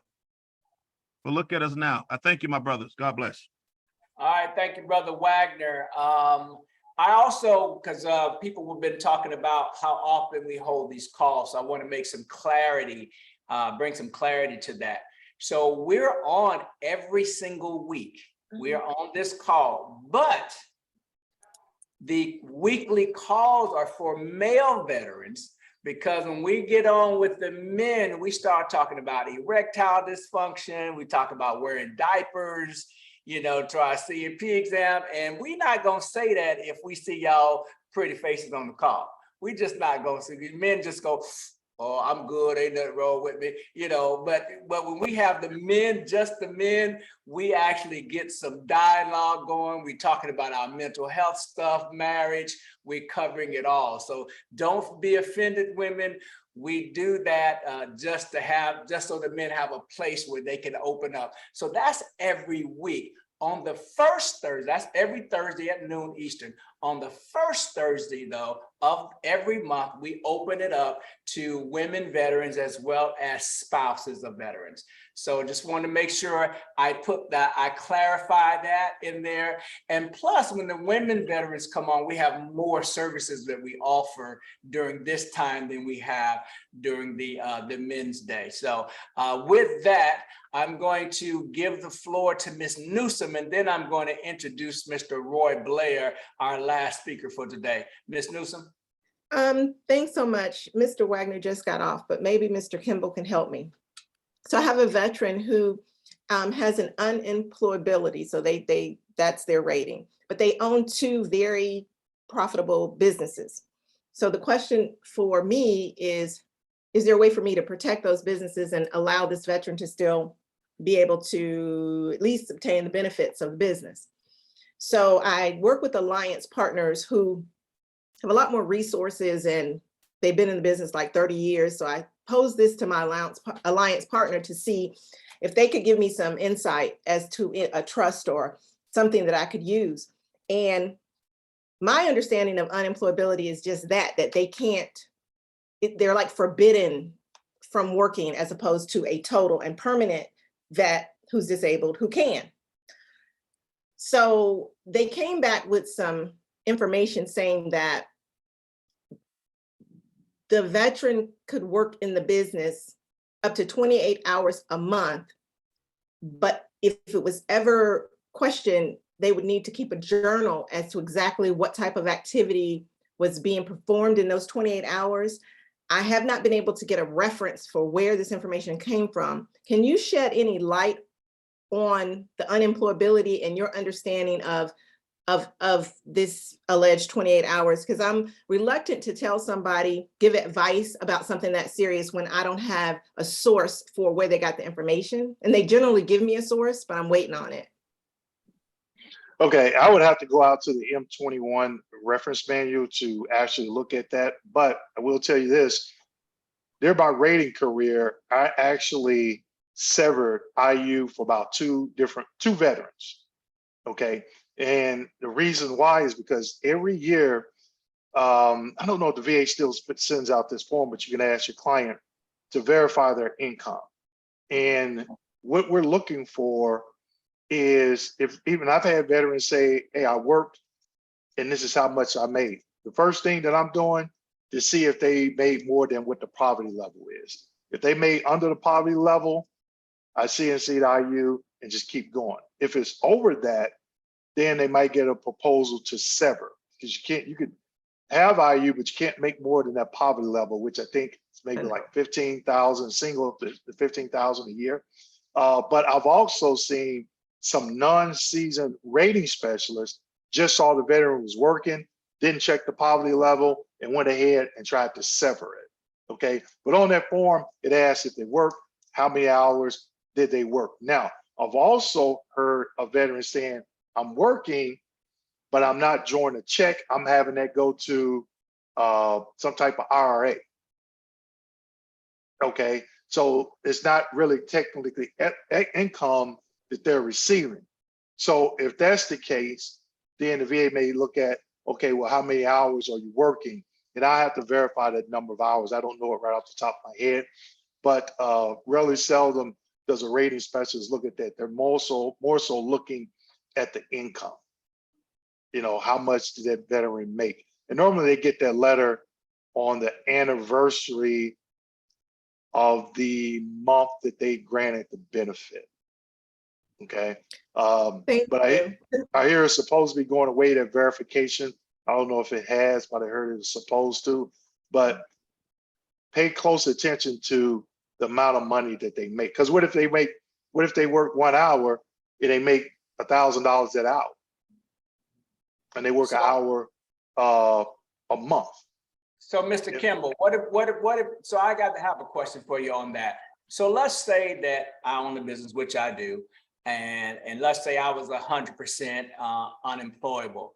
So wouldn't I just have my wife run the business and take my name off of the incorporation, take my name off of everything, and then my wife runs the business and she can pay the house note from the business, can pay the cars off in the business name or what have you. And then I wouldn't have to worry about that, right? Because I'm just basically just helping my wife with the family business. Is that a possibility? Yeah, you can do that. Because the only way the IRS knows or anybody knows is because you actually have to file taxes because you receive money, right? So that's what I'm saying is, you know, I've heard some veterans not paying themselves, but it's going to an IRA account because they don't have to report that. But yeah, that's another option as well. And even the VSRs is doing development. Again, what they're looking for when they get that letter back from the veteran, how much do they make? If they went back to work, how much did they make? And I think Social Security does something similar, if I'm not mistaken. Yeah, that's true. Just one more question. When you mentioned severability, is that you changing their status from unemployability to total and 100%, or is that VA severing the benefit of the veteran? Right. So IU is not a standalone claim. Okay. When veterans file IU on that form, I don't know which box it is. I think it's 12 or 18. It asks what service-connected conditions are you claiming that prevents you from gainful employment? So then when they get to IU, you could be 70, 80, 90%. Okay. And when you take away the IU, the veteran is no longer getting the compensation payment at the 100% rate. They're going back to the 80%, 70, 80, 90%, whatever. So they drop down in their monthly payment. I think Mr. Kent was going to add something, but also give me 1 second, Mr. Kent. But I've also seen veterans who say, "Hey, I want to go back to work." So what they do is they figure out, how do I get from my current percentage that I have for IU to 100, so they can go back to work. Okay, because permanent total is the greater benefit of the two. All right. So yeah, some veterans, they say, "Hey, well, I'm 80%. You know, hey, and I had some clients that came to me, and like 3 in the past year, say, "Hey, I'm IU. Do I have any chances or to going from where I'm currently at to the 100% because I want to go back to work?" And we educated them, and they were able to get their 100%, and they went back to work. And VA no longer verifies their income annually after that point. So you could potentially assist my client. Yeah, I could just look at, what he has and see if there's any potential. She, I'm sorry, she. Yeah. okay, great. Thank I'm you, sorry, sir. Mr. Kent. I know it. Okay, no problem. I think All right, Mr. Kent, I got 1 Go ahead. minute and I have to introduce my next speaker. Okay, real quick, what you're saying about the business. Yes, you can, like you stated, instead of taking your name off, you can actually leave your name on the business as a veteran as 100% or IU and just have the spouse or whoever primary. And then that'll still mean that when it Oh, goes, there's no spouse. well, you got to find, well, that's the only way you can do it. You got to find somebody to give it. I mean, because like I say, I'm business as well, but I get Social Security disability as well as that. So in the hours you're talking about, really, VA don't say so much of hours, but the hours are coming from Social Security because they asked me the same thing. If you're doing so many hours reportable, that's what starts that ball with them actually about how much money you make and whole 9 yards. But for as VA's hours, and like Mr. Kimmel said, they do send out that income verification annually just to see if you work and things of that nature there. Thank you. And I can't think of what's the name of that. What's that form? It's not the 8940. It's the. It's 8940. Oh, you the talking about the verification? No, okay, verification. Yeah, I don't know all verification off the top of my head. Yeah. But Mr. Newsom asked them when the last time they got their verification letter, and they just got the unemployability rating, so they haven't gotten. You know what I'm saying? They just got it, so they probably haven't been checked for that. Let them know to call the 800 number, 800-827-1000, and ask for this letter. The letter is called a disability breakdown letter to include the diagnostic codes. Disability breakdown letter to include the diagnostic codes. And everyone that's service connected, even if you're 100%, you want to get a copy of this letter from the National Call Center. If you call them, you have to request that they email it to you. If the person on the phone don't want to email it to you, hang up, call back and get somebody else. Because what that letter does for you is it tells you everything that you're service connected for. It tells you the percentage for each service connected condition and the diagnostic code. Okay, and you can get that today. Now, there is another document called a rating code sheet, but you have to submit a FOIA request for that. And I'm pretty sure Mr. Ken will tell you that takes time. When I requested mine, it took 11 months. I had a couple of employees, it took 4 months. Other clients, 6-7 months. But this document is the next best thing because we look at, okay, where are you at currently? And what is the path of least resistance to 100% based off the information in that letter? Because those diagnostic codes, we go to the rating schedule. It gives us, so if they're say 10% for migraines, right? And they meet the 50% criteria. So you're at 80%, you get paid 80%. That means you between 75 and 84%. So we start looking at secondary conditions, which is one of Rod's favorite things. The secondary conditions or possibly increases. You can look at that criteria, and then you can show the veteran, okay, well. Wait. Before you go to then, Mr. Kimball, I got to get my next guest on. Okay. You got your information. I'll put it in the chat. People can reach out to you, but I can't leave my next guest hanging. I'm going to have to move the next month. I'm going to move the order around so that we can keep talking to you. But at 2 o'clock, I do have a doctor's appointment, so I'm gonna have to run, but I'm gonna leave the call up. I'm gonna turn it over to Brother Lovejoy, and y'all can keep talking. Y'all can keep asking Mr. Kimball, Ms. Newsom questions and so on and so forth. But before our 2-hour period is up, I gotta get Mr. Roy Blair up. He's our last guest for today. He's with Karuka Cultural Consulting, and he's a member of the Small Business Administration, as well as a Boots to Business mentor. So if you are an entrepreneur or looking to be an entrepreneur and you're a veteran, he can help you with that. Mr. Blair, the floor is yours. Hello, thank you for having me, and I appreciate the introduction there, Rod. Hey, I heard a lot about business today, and I'm really happy to hear veterans really talking about businesses. Specifically, Ms. Newsom, you said some things that were extremely important today. I've worked with a few veterans. Actually, they're surviving spouses, and they were millionaires, and I mean millionaires. Unfortunately, the spouses that passed away, being veterans, quite honestly, they did not leave the proper paperwork, not just for their personal life, but also for their businesses. So what happened to their businesses? It was dissolved. The states took their money. I don't know all those laws, honestly. That's why I require, and I work with a small business attorney with everything that I do to make sure that I'm covered for business side of the house and also personal side of the house. Myself, yes, I own my own company. I've been doing it now for 5 years. However, as a member of the Small Business Administration of SCORE Mentor, and what SCORE is a service corps of retired executives. I provide free mentoring services for citizens, permanent residents within the United States. It's one-to-one mentoring for free. You pay your taxes, you get it for free. And the access to having that is really people of color, women. Honestly, we do not have the funds or the capital sometimes to start a small business on our own.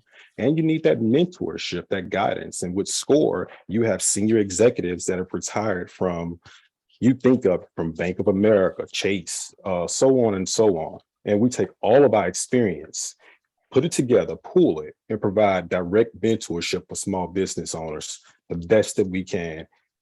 And I can say this, you know what? Every mentor is different. It depends on the fit. And that's entirely up to you to pick the best mentor to help you take your business to the next level. With Boost to Business, that's offered quarterly. With Boost to Business, same thing. If you're a veteran, you're on active duty. Let's say you have a dependent, spouse, son, daughter, they want to start a business, please check out Boost to Business. I mean, we will help you develop a business plan, take you from that ground zero to success as fast as we can. Plus, we'll help you with that journey, go further than that, because we're connected with the SBA, BBOC, SBDC, Association of Business Center, IBMF, and also Mississippi State University. So the resources are out there to help all veterans. Please utilize it. Talk to me. Hey, what I don't do within my business to help out veterans, right? I don't charge them. I send them to SCORE because quite honestly, hey, we need as much help as we can right now with access to capital. So opportunities that are out there that we don't necessarily see about and know about, going into government contracting, which is what I do. I directly work with government contracts. We were talking about business ownership and shifting over business ownership. If you are a veteran and you are certified SDVOB, and you bring in someone into your business, just remember, if you give them full control, you no longer have 51%. So that means that you have given up an ability to compete for certain things within the actual landscape of the administration. So please talk to your lawyers, talk to your accountants, talk to your tax advisors whenever you want to make these changes to your entity, S Corp, C Corp. Extremely important. I cannot tell you how important that is, because right now, working with two veterans, the spouses, and I don't know, honestly, if they're going to be able to gain any of that financial money back from their spouses. Kimball, I'm sending them your way. Ms. Newsom, I'm sending them your way also, because really, I don't have those answers. And unfortunately, even within SCORE, I'm a veteran. I'm only one of maybe 5 veterans with SCORE, and we have nationwide over 20,000 people. So that lets you know right there, we have the ability and also the assets out there, but we just got to talk about them. With that being said, I'm not going to go into Karupa today. However, Rod, I'll catch you next time. All right, good stuff. You have a question. And then after that, I'm turning it over to Brother Lovejoy. Brother Lovejoy, at 2 o'clock, please make sure that we have someone do the benediction, and then you guys can still continue to talk. Carla, you have the floor.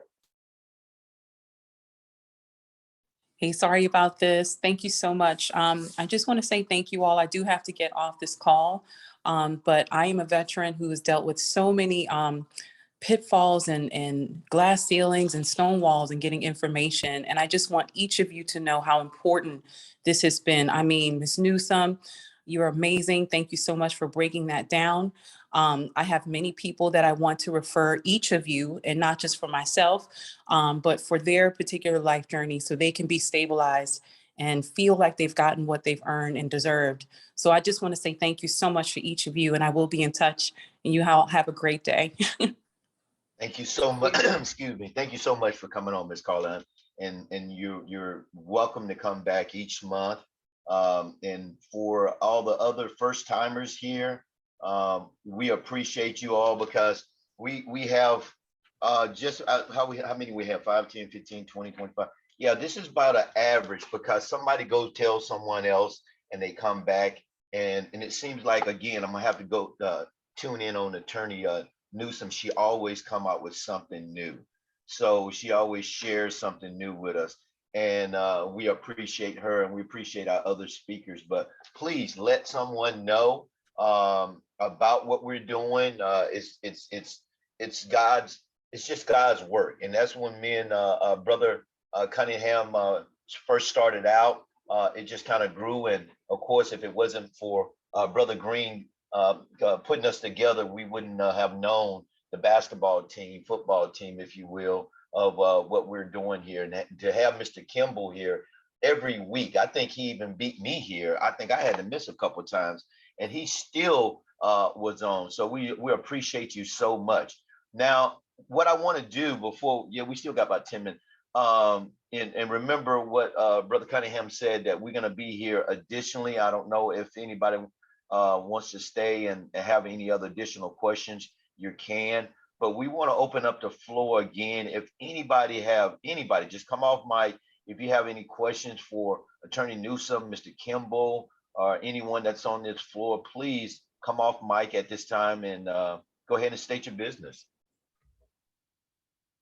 My final question would be for this same veteran that's 80% unemployable. His fear is getting back to work and losing the benefits that he does already have. So from what I'm hearing, it's possible for him to get up to 100% and then not have to verify so that he can actually work, because he's just not making enough on between 80% and the little that he's getting from SSI. He's just not making enough and he needs to work. So did I hear that correctly? Yeah, so you see, if he's 80% IU, veteran alone, I think it's around between 3,100 and 3,200 a month. But figuring out what he currently has, and then the path for least resistance, like I was stating earlier, to the 100%. Okay. Yeah. But even a question maybe Ms. Newsome asked, if he's at SSI, can that transition from SSI to SSD, which will possibly be more, correct? Mm-hmm. Okay. Ms. Newsome, I was asking a question. I'm sorry, I didn't understand the question. No, I was saying, Ms. Pierre said the veteran had SSI. Can a veteran go from SSI to SSD? No, or is it It likely doesn't happen because Social Security disability is based on you working 5 out of the last 10 years. Okay. And it's like you're buying insurance, but you're buying insurance with the government for benefits. And so if you're a veteran, that means you've worked likely the majority of your life and you're eligible for SSD. SSI is an income-based program. It's only $732 a month, but it's for people who have never worked, or either they haven't worked 5 out of the last 10 years and they have very limited resources. Like you literally you can't own certain things. You can't be over a certain income limit. So Ms. Pierre, like I stated earlier, we would have to call that 800 number, get a copy of that breakdown letter, disability breakdown letter, to include the diagnostic codes to see where he's currently at, so he can possibly see if there's a chance or possibly move from the 80% with IU to 100% permanent total. And for your services, do you work similar to Attorney Newsome, where you get paid after the claim is received? Are you paid as services are rendered? How does that work for you? Or we can have that conversation offline. You're muted still. Oh, I'm sorry. Yeah, we can have that discussion. We connected with you on LinkedIn just now.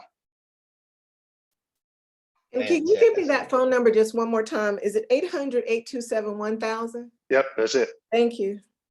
Right. If they don't want to email you that letter, hang up, call back and get somebody else. You probably got a disgruntled VA employee. Okay. Yeah, we definitely, and you know, I think within our first couple of weeks, we talked about the difference between a passionate employee and one that just collects a check. So you know, that's just call back. But I'll be remiss, and this is really personal for me. Again, we people that looks like you and I, we don't talk about you know, the afterlife, that you know, when we die. And that's why I keep tuning in on on Attorney Newsome, because the information that we get from the will and the trust, we don't have it in our conversation, or a lot of us don't speak of it in our conversations a lot. Even when I smoke a cigar or whatever the case may be, we can talk about everything else, but when we start talking about death, then we about choked up then, you know, so you about to die from that cigar there. So let's talk about that. So, and it's personal for me because I share with how my father is a Vietnam vet. I'm fortunate he's 80 years old and can still run 6 miles a day right now. But he is a story that I shared, how we talk about his will. But then when I learned the information about the trust, I went back and reintroduced it to my father, and thank God he listened. He started making adjustments, but he still keeps his will. I guess that's just more paperwork he's going to put in his freezer. He puts it in a Ziploc bag and put it back there in the freezer and whatnot. I said, Dad, I said, you know, you have a lot of, you know, a fireproof safe over here. Why don't you put it in that? And he looks at me and he says, son, I put it in the freezer because the house might catch a fire. I was like, dog, Dad, you know, but you know, that being facetious, but he's old school. But the information that I learned just from us starting this forum here has been, you know, so important. And I hope everybody take heed to it with the information and going back and sharing it, whatnot, because we do share it weekly. Of course, we said just for the men only during the, you know, for every Thursday, and then the first of the month we bring on the spouses and the ladies and whatnot. Because there's just certain things that men are just not going to say in front of you all. So y'all do understand that. So we appreciate you. Anytime you come on, we want to make sure we get as much information as we can out of you. The floor is still open. Does anybody else have any question? Mr. Harvey, do you have anything you'd like to say there, sir? You're still on mute. You're on mute. You're on mute, Mr. Harvey. There you go. No, I'm just happy that I got on. This is the first time I've been on. I've been talking with everybody about this, but no, I'm good. I've learned some very important stuff. I need to move on now with my hypertension. That's what's it wasn't denied. It was what do you call it? It was it's pending, and that's what I need to work on right now. So I'm going to give my person a call and see what I need to do and how fast I need to get it in as soon as possible. I know. So that's where I am right now. Fantastic. Thank you. Fantastic. Thank you, Mr. Harvey. Again, just look in the chat. I think everybody pretty much put their information in there. Cable Toe, you got a couple hands up, Cable Toe. Okay, I'm sorry. I'm gonna get to it. We got a couple of We got information on the chat. So you can go ahead and pull that information even now. Okay, I have a couple of hands up. Mike Davis, you can come off mic and go ahead and you have the floor. Yes, thank you all very much for putting this together. Can you hear me? I did, but that's okay. I'm all good. I got you coming up, Bishop. All right, I'll be quick here.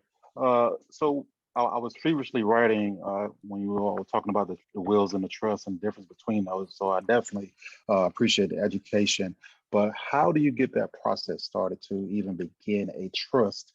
And where is that trust housed at? Where should it be kept? Bluetooth mode. So, Bluetooth bearing. In order Auxiliary to mode. Sorry about that. Yeah. Okay, I was Sorry wondering what that was. That was me. Let me go on.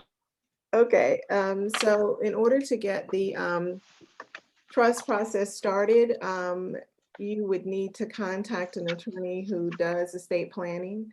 And in my practice, I obtain information about your financial status to determine what vehicle is best for you, because there's 25 different types of trust.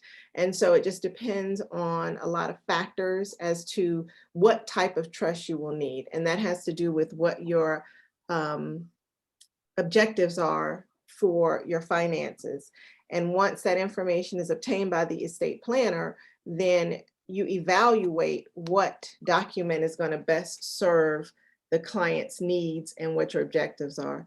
That document is then drafted, and I advise my clients to keep their trust in a safe place, advise the trustee, and even give a copy of the document to the person who is going to be taking your stead in the event that you become disabled or you pass away, so that they know what you have decided in your documents. And so that's how I suggest that you handle that, the starting of a trust. Thank you very much. You're welcome. Okay, let me ask you to also, we've got a couple minutes here, to answer the question there, Attorney Newsome, because I know this was a question regarding the military JAG and of course your off-post advisors. Could you differentiate the two? Because a lot of people say, hey, can I just go to the JAG because I'm here next to a base? You know, veterans, that's just the way we think. Yes, you absolutely have that option to go to your JAG office and get your document drafted. I don't know if they do trusts, and I can assure you that if they do trust, it is not the kind of trust that you probably want. And the reason I say that is because they are form letters where they're just putting in your name, your address, and they're literally, it's a format, and they're producing it like you know, would spit out parts of a that go into an automobile. It's not any thought put behind it, you know, what it is that you want, unless you just want something super simple, because that's what your asset base is. And, you know, if you want estate planning, they're not going to sit down with you and try to determine what you want. I mean, they're just going to give you a basic form document. And that's not going to necessarily meet your needs, although potentially it could, but it's really small things that can literally alter a lot of outcomes. Yesterday, I was in a continuing legal education class concerning Medicaid, and I learned something as an estate planner that I was just mortified by. So, you know, when you get older and if you have to go into a convalescent home, you have income restrictions in order to get your Medicaid, in order for Medicaid to pay their portion of your, your bill when you can, nursing homes are extremely expensive. And so I learned that something in my power of attorney should be different, because it literally can affect your ability to be able to get money, or how much money you would have to spend down, so to speak, in order to be in a nursing home. Just one little yes, you know, as it relates to the duties and responsibilities of a power of attorney, can have such a detrimental effect on, you know, 20 years from now when you have to go into a convalescent home. I mean, it was crazy. But that's why we take continuing legal education and constantly seek education from those areas that touch our practice, so that we can protect our clients. And so, yeah, there's a huge difference between a JAG attorney and, you know, a private attorney, and exactly the type of quality of document you're gonna get. Thank you so much. Thank you so much there, Attorney Newsome. We're at the top of the hour. Bishop Harrison, if you don't mind, you can do the prayers out before, or you can pray us out after your question. So I'll leave that up to you, but I'd love for you to pray us out as we come to the end. I see you walking back there. You coming from the refrigerator there. But if you don't mind, sir, you can bless us or praying us out and then go ahead into your question because I know your hand was up, if you don't mind. Okay. Yeah, no, I don't. Let us bow our heads. Most gracious and eternal Father, Lord Jesus, once again, we come to you first and foremost, thanking and praising you once again for your love, your mercy, and your abundance of grace. Thanking you, Heavenly Father, for another day of life, health, and strength, and allowing us to see another day that we've never seen before. Heavenly Father, we thank you for these brothers and sisters that are under the sound of my voice that have come on today to give us guidance, direction with a kind and perfect heart, looking out for their fellow brothers and fellow sisters. And for that, we say thank you, Father. We thank you. We ask for blessings to go out beyond each and every one of them, their households represented on tonight or on today. We ask that you give us, each and every one of us, what we stand in need of, and to always keep in mind that the only thing in this life that will ever matter is what we've done for you. We thank you, Heavenly Father, and we praise you for all that you've done, all that you're going to do, and all that you have done in the past. And we thank you in a very special way. And we ask all these things in Jesus' name. Let us all say amen. Amen. Amen.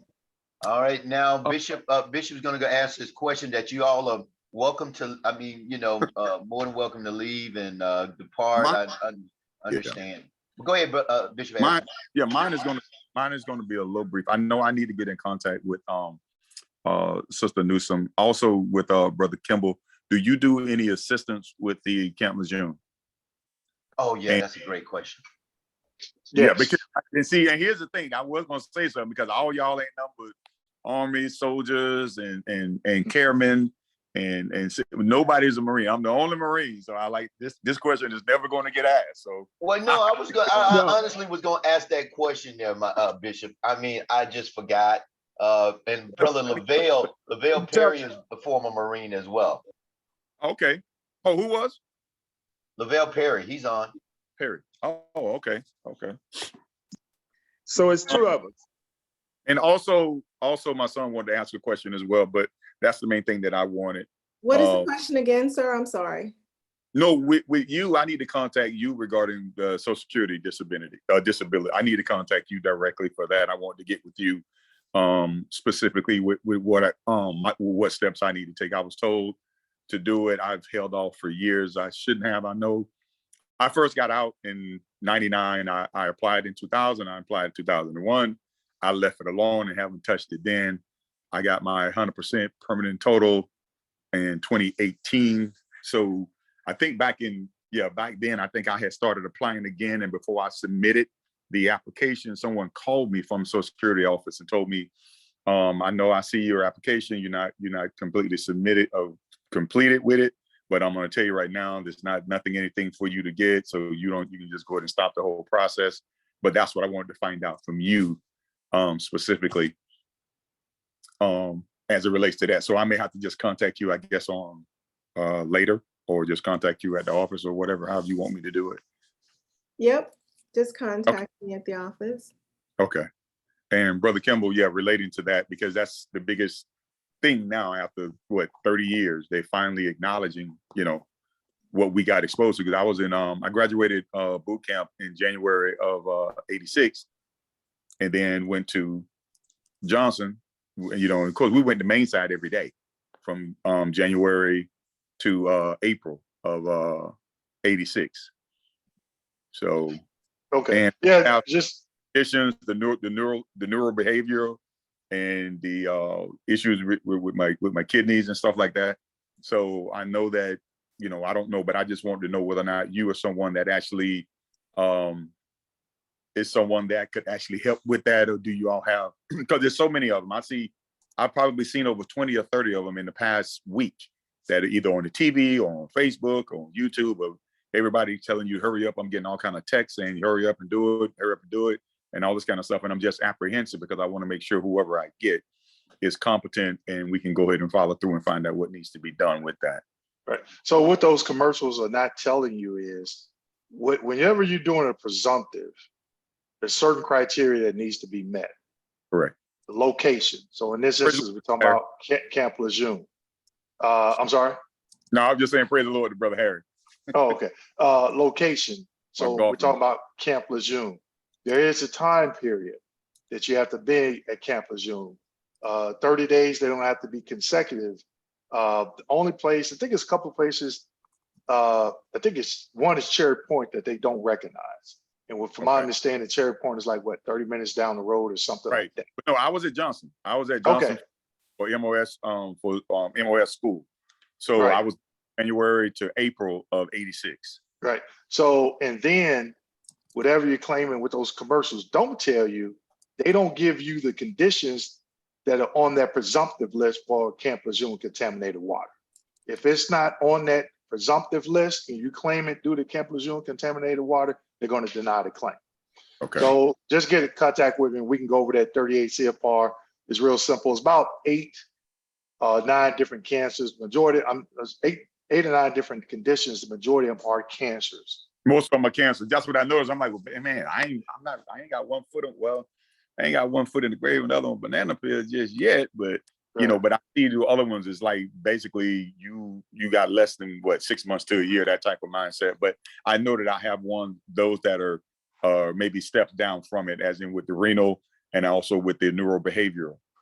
So, but if it's not on that list, those specific diagnoses, right, it's not on their list, they're going to deny it. And that's what the commercial, I've seen those commercials. They just say, because they want you to call them and then they try they fish it. If you have it, then they can help you. But instead of saying, these are the conditions. Yes. Okay. If you don't have these specific, let's say diagnoses, if you don't have these, if you cannot confirm these diagnoses, they're going to deny you for the Camp Lejeune contaminated water. Exactly. Okay. And then hold on. My son has one because he's 80 right now. He got out in September from the Navy, and he has some questions as moving forward to try to get his 100. Hey, y'all. Good afternoon. This question is for Mr. Kimball.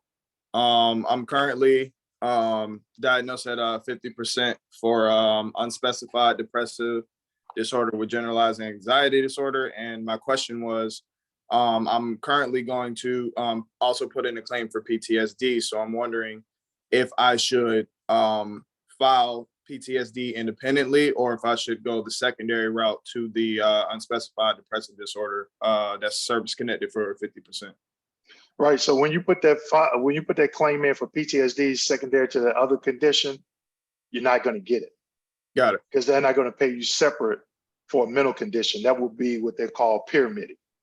Okay. So they're going to take that as a claim for increase for the current mental condition that you have, because they look at mental is mental.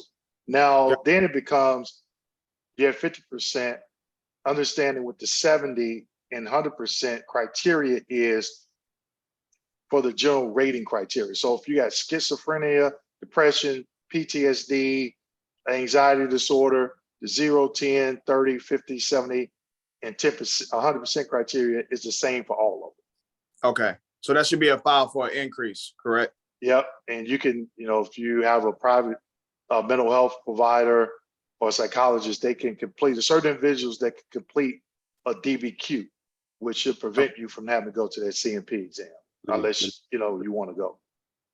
Got it. Okay.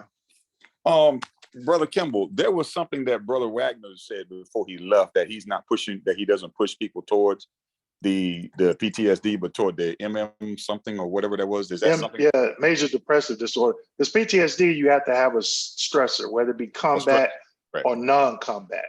But if you're service connected with certain conditions, like say for instance, what he was saying, if you have, let's say, a back condition, migraines, bilateral knee conditions, you can claim MDD, major depression disorder, secondary to those because you're in a certain level of pain and it's making you depressed. So the veteran could claim MDD secondary to all the service-connected conditions. But your son, again, he already has a mental condition diagnosis, so that wouldn't qualify in this instance because even MDD, it still falls under mental health.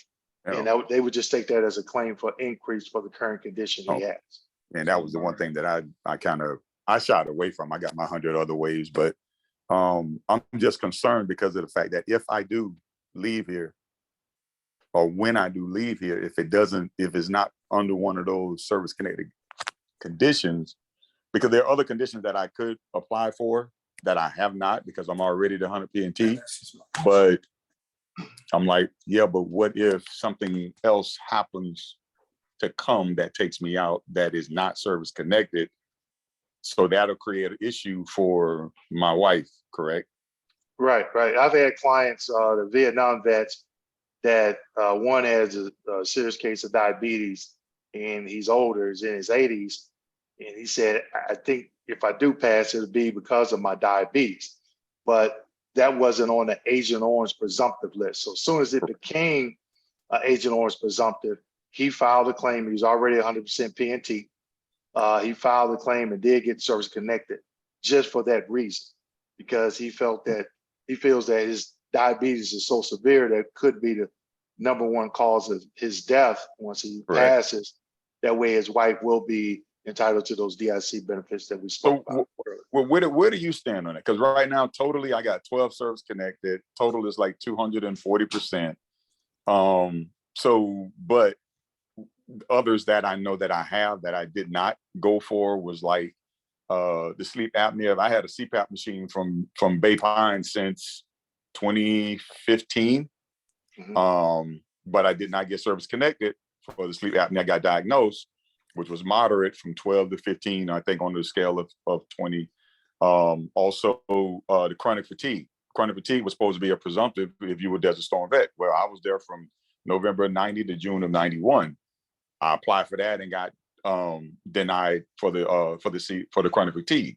So are those ones that I should possibly maybe go back and just add it just to have them in the chance or in the event that something like that were to happen? At least it'll be covered from the standpoint of leaving the legacies that my wife, and the kids will actually be able to benefit from, or what do you think? Yeah, you can. Like I said, most vets, they'll look at, especially, if the condition is really severe. And it doesn't have to be severe, to cause death, but, you would have to make that decision if you want to, go in and tackle that again. But if you were previously denied, you were given a CMP exam, why did that doctor say no to your sleep apnea? Why did that doctor say no to your chronic fatigue syndrome if you had a CMP exam? If not, then they just probably denied it. And then, someone would have to look at that rating decision to see why that rating. Probably have to follow. No, I wouldn't be acute. You just have to figure out why they said. After the sleep study, they gave me a sleep apnea. I mean, they gave me a CPAP machine. Yeah, keep in mind, I just did a YouTube video on this. If you go to the VA hospital, they give you a diagnosis. That's the VHA side. That doesn't automatically state that you can go over to the VBA side and get service connected for it. Okay. That's not, that's, it's two different divisions in the VA. One is healthcare, and then the other one, the main one that we're talking about mostly here, is the benefit side. Yeah. Because I got diagnosed at Tampa, James A. Haley. But I knew as a rating specialist, I wasn't going to get service connected for that just because I got diagnosed at James A. Haley or Tampa VMAC. You still have to meet the criteria for the 5 different ways of service connection for which you're trying to file that claim for that particular condition. Now, you can claim secondary to, I've seen veterans claim secondary to a mental condition. Now, if you go to the VA third-party contractor examiner, 9 times out of 10, they're going to say no. But a lot of private medical doctors, nurse practitioners, physician assistants says that it is a connection.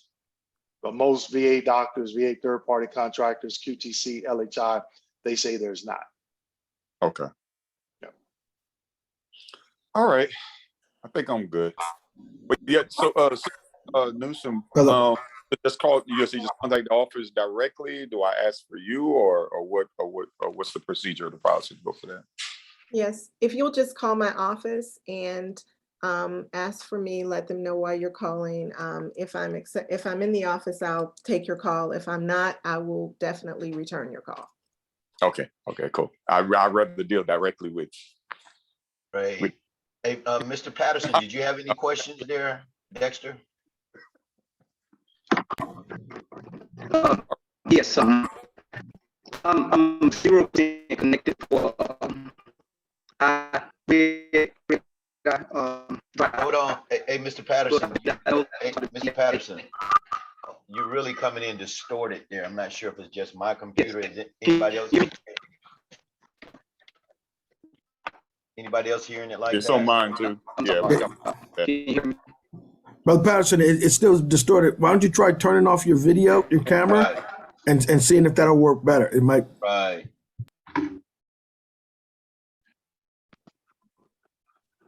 Okay, can you hear me now?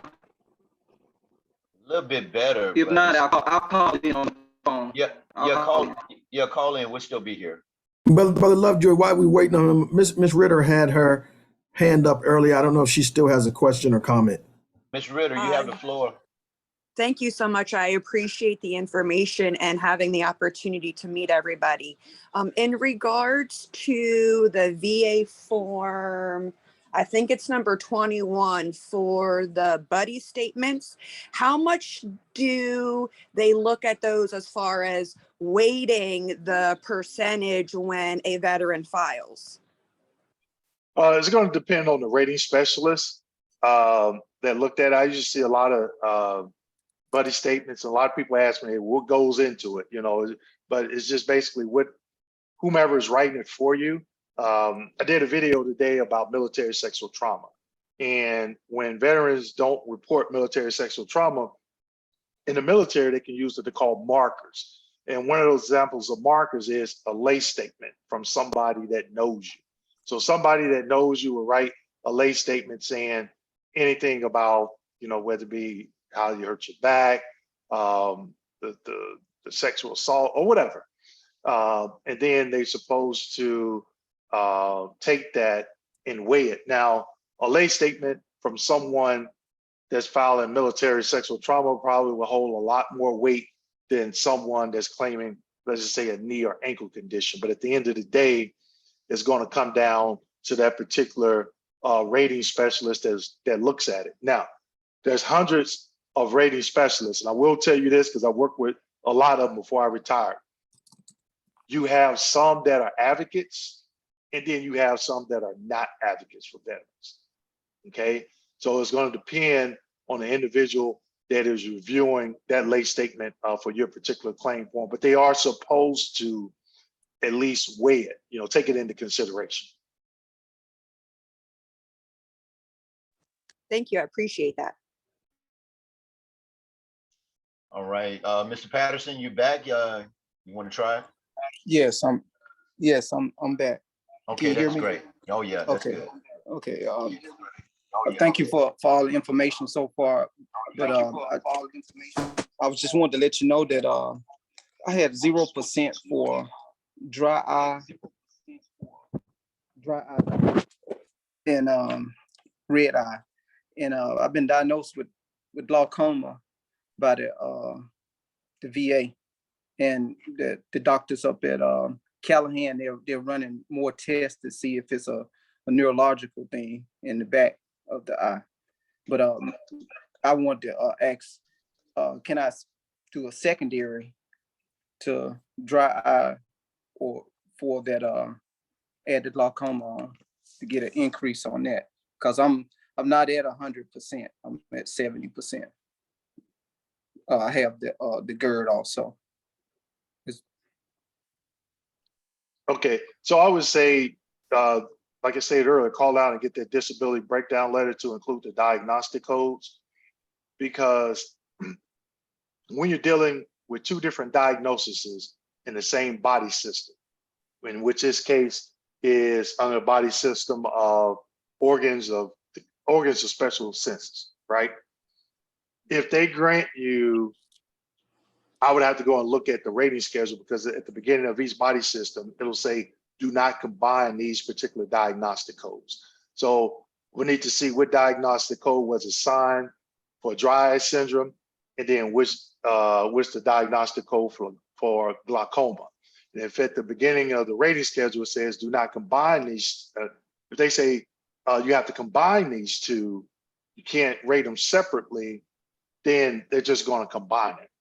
Okay. Now, if they do that, if they say, yep, the glaucoma is part of the dry eye syndrome or whatever, then it could be an increase dependent upon the residuals. So I'll have to go out and look at what is the criteria for dry eye syndrome, and then look at the criteria for glaucoma. Thank you. Anybody else? Dr. Els, you have any comments? I had a quick question for Ms. Newsom. No, sir, Brother Lovejoy. But great session. This is the session after the session. I'm just meditating over here, saying how we might have to extend our hours. All right, then. Appreciate the uplift. All right, then, Mr. Kimball, you said you had a question? Yeah, Ms. Newsom, I was about to turn my will into a trust. I have a couple of lawyers working on that. But you mentioned the title. Is it the titles you say that needs to go in the bucket, like my business, my rental property? It's called titles. Is that what it is? Yes. And that's normally title- separate from the trust. No. Okay.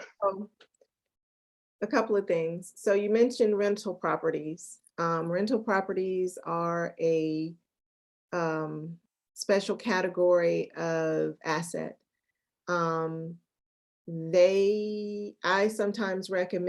generally recommend that rental properties be placed in a trust or their individual trusts. Reason being, if you, for example, you don't have a practice, well, I'm not aware of what your ins and outs are. That's why you do the paperwork on the front end, but your objective when you have a certain asset level is to prevent your assets from being exposed in the event that you have, for example, a car accident and you accidentally kill someone, and then they come after you or your assets to compensate the family of the deceased person. And if you have a string of assets in your name, then they're exposed as it relates to the possibility of someone trying to liquidate your assets in order to settle some type of judgment. So real estate is one of those things. If somebody gets hurt on your property, they can come after you individually because it's your property. So it's just a lot of exposure, because I used to own a lot of real estate. So it's a lot of exposure, potential exposure involved, because I'm a lawyer, I have a law firm, I own like a bunch of real estate. And so there's just a bunch of exposure potentially if someone were to get hurt, or people are so creative in their antics these days, you just have to protect yourself. So that's a whole separate category. But the titling, so I can create a trust for you. And that's a document, and it has expressed, you're looking stressed. You're looking very stressed. Oh, me? Yes. Oh, hey, this. You are looking extraordinarily stressed. As a young This is people say, this something stuff serious. right here. Yeah, This is intense stuff. So I don't want you to be stressed. But If we see down here in the country, you something serious there, Attorney Newsom. You are Yeah. something serious. I didn't know I was looking at. So the thing is that, so the titling, so I can create your document. You tell me what you want. Who do you want to be your trustee? You want it to be your wife, you want it to be your oldest son, whoever that is. I say, who do you want to be your successor trustee? That means that if your son doesn't want to serve, or either he's not available to serve, then you have someone lined up that you already decided this next person's going to serve. Okay, so you've got that. Then I say, well, who do you want to be your beneficiaries? And you tell me, well, I want my wife to be the beneficiary, and then I want, my kids to be the beneficiary. And then you're going to tell me how you want your money dispersed, how frequently, whatever. There's another part to it, because I give you the document, but then part 2 is titling. You can have the document, but if your house, your business, your retirement funds, whatever you're trying to protect is not titled, meaning you go to the bank, you fill out the designation form, and you say, there's a certain way that you fill it out to say that I want this to be now placed into the trust. That is the titling. Houses have to be retitled. They have to, that's a separate process, different from the drafting. So then the house has to be titled to the trust so that the trust can then hold it. Does that make sense? Yeah, because the way my lawyer explained it here in Florida, we're currently In Florida, I'm not licensed. right. So we're putting the rental property in the LLC, and then you have to do He's talking right. Yep. A deed form. We call it a quick deed. Do a quick deed with the county for the asset protection. That's sounding very much like Right. what we do here. Now, Florida's laws are very different. I mean, they've got some peculiar stuff, but the LLC way to handle your rental property, that's the way I advise my clients. Right. And like I said, there are about, I don't even know how many trusts there are, but there are just so many different trusts that when I talk about a trust, I'm talking very generic and blanket, because depending on your asset base, depending on what it is that you own. If you have rental property, that's some different conversations that are going on, as opposed to a person who, you know, just has like a house, a retirement account, a bank account. You know, that it's a different conversation. So that's why that people hate doing the paperwork. I never get my paperwork back from people because they just won't do it. Well, if I don't know what you have, then I'm going to give you the wrong information. I guarantee you, because I don't know. Can't even look to research to see what's best for you, because you haven't told me what you have. So I don't know what implications exist for you. I need to know what you do for a living. Because if you're a gynecologist and you're likely to be sued, then there's a whole nother protocol for you. You see what I'm saying? Because you're more at risk because of the work that you do. So it's estate planning is a whole, I'm taking the individual person and what they do and what their assets are, and I'm making a determination about how do I best protect you, serve your objectives, and protect your legacy for your family. Yeah, when I got the form from my, my lawyer, you were like, I was looking like that, but I'm halfway through it, but it is a lot of information and I can see why. So I definitely had that look. And I'm still working on it. And then she's like, well, no, we're not going to do this on Zoom. You're going to need to come into the office. I'm like, oh man, you're like 45 minutes away, but it's worth it though. But yeah, she said the same thing you said. And I couldn't remember about titling, but yeah, I'm glad I picked up on that. Yeah. Well, I'm glad that you have someone who knows what they're doing, because it's important. And like I said, I take a lot of classes because I don't profess to be an expert in anything but Social Security, because I've been doing that for 25 years. But and even with that, I still have to research. And so I just like to make sure that I am giving the best information that I have. So if I have an extremely high net worth client, I'm going to go to my alliance partner. These people have been in business for 30 years. They do international trust, they do whatever. And I'm going to make sure that I am servicing my client to the best that's available, not the best that I can give you, but the best that's available. I like that. That's fantastic. That is so fantastic. So Attorney Newsome, explain the bucket thing once again. Like, so the bucket is what? When you say buckets, are those pockets? Are those treasures, areas where we put our treasures, or is it a bucket of information that I just need to know, or something like that? What is I just use I'm analogizing just to give you a visual. And so when I say go ahead, it's a good analogy.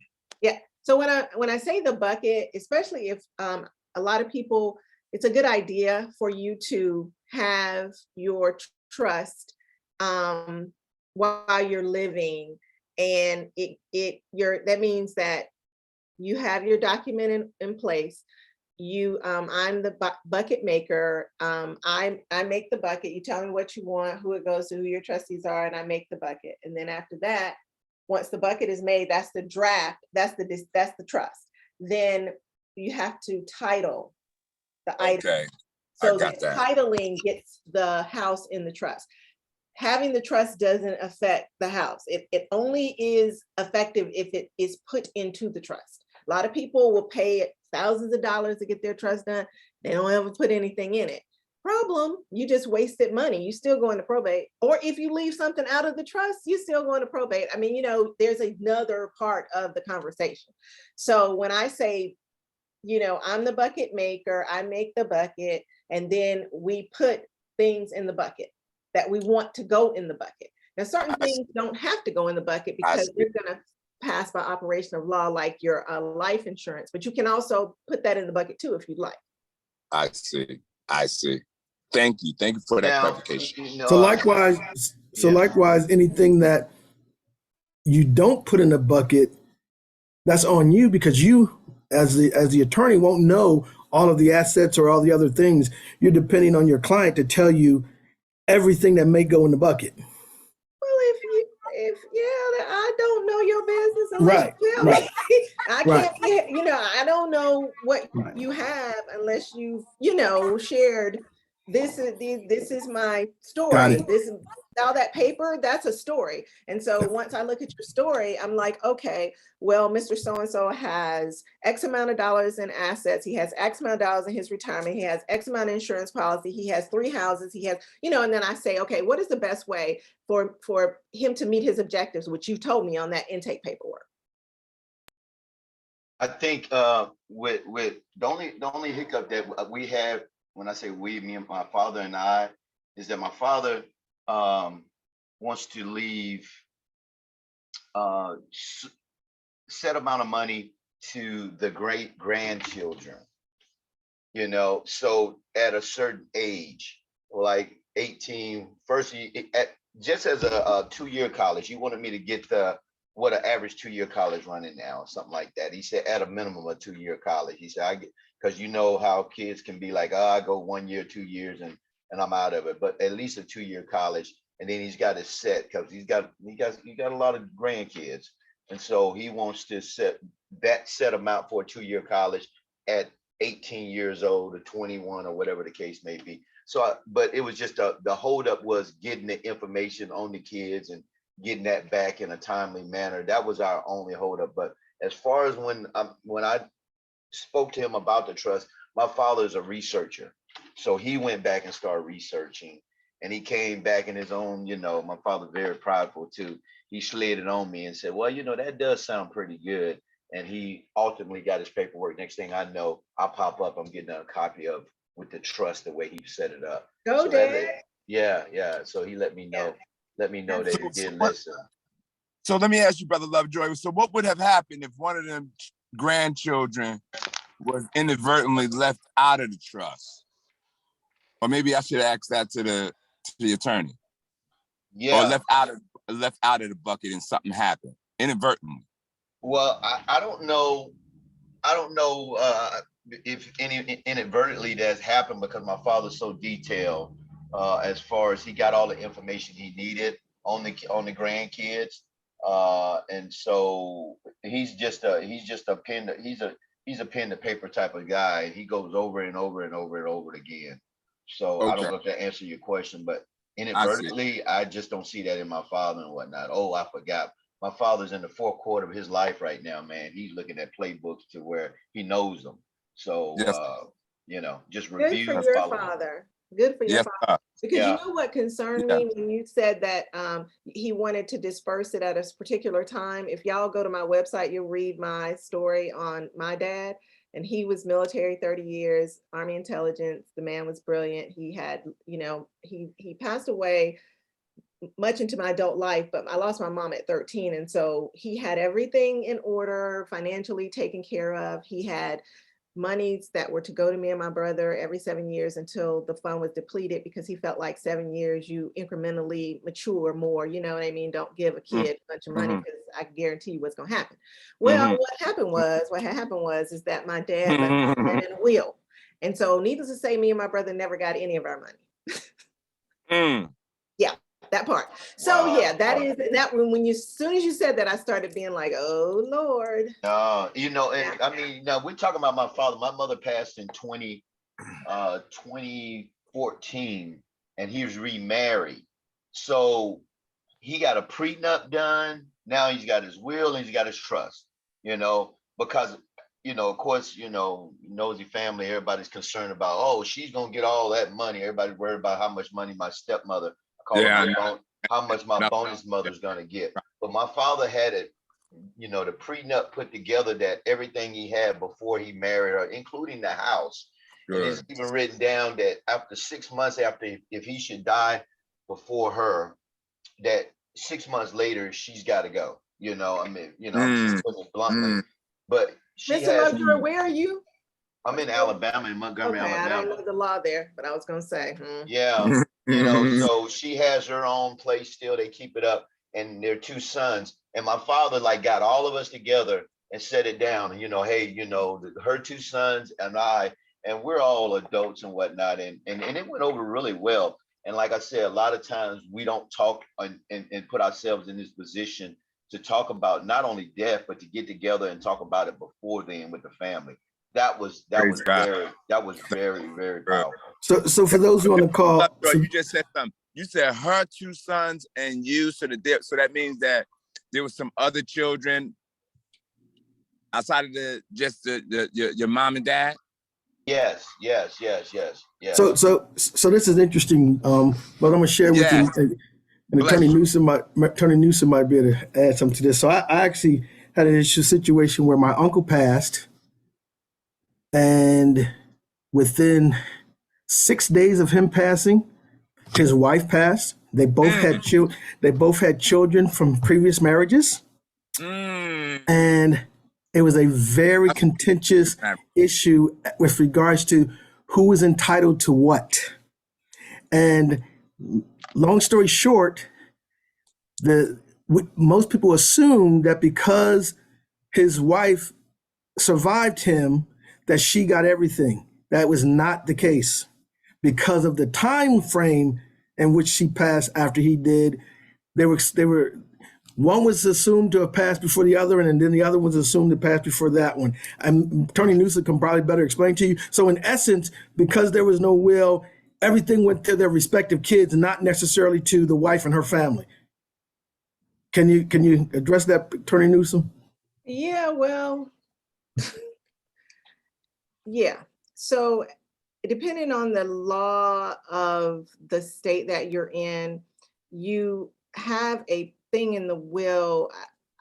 I'm not aware of what the law is as it relates to not having a will, but I know that when I draft my wills, there's a part of the will that says if the husband, and I'm doing a husband and wife package, if the husband passes away within X amount of time of the wife, then I think some of the language I use is like, it's determined that they pass simultaneously together, right? Because it affects how things are divided. You know what I'm saying? But when there is, I don't know what the law is when there is no document in place. I would have to look at that. But yes, that's a real thing. And when I'm explaining it to my clients, they often say, well, what do you mean? And I'm like, the best way that my mentor explained it to me, it's something like, okay, say for instance, and I would have to look at the hypo, but it's like if, say for instance, you're on a family vacation and everybody's on the plane together and you're flying to Hawaii and the plane goes down, right? And you have your document left and maybe one child survives or something, but you have your document that you've had your estate plan done. That document dictates, you are saying you're overriding whatever the state of Georgia is telling you because you have put in writing how you want your assets to be distributed. So that's the baseline of it. Yeah. And it's like if the deaths are real close, then they consider them to be simultaneous. You can consider them to be simultaneously, but all of these issues are fact patterns. You're deciding this upfront. So it's an agreement. You're making an agreement with your wife that, this is how this is gonna be viewed for the purposes of, this document and how this document is gonna be interpreted, right? So yeah, there's all kinds of little creepy things that can happen. And that's why, I love estate planning, but it is the single most put off area of any other area of the law, because it's not like they're putting you in jail if you don't do it. They're just, you're just putting your family in jeopardy. But wow, again, thank you so much. Attorney thank Newsom. you. This is, again, we don't have these discussions, and you can just see with the look on Mr. Kimball's face how perplexed he was. And you read those stressed. But I'm just glad I'm Pensive, relieved. pensive, pensive. Yeah, Yes, pensive, Mr. yeah. So Kimball. hey, Mr. Green, you have any more questions? Anybody have any other questions? I know we've been on here quite a while here, and you have anything else you want to it's just like family. Don't nobody want to go home. But you gotta leave here.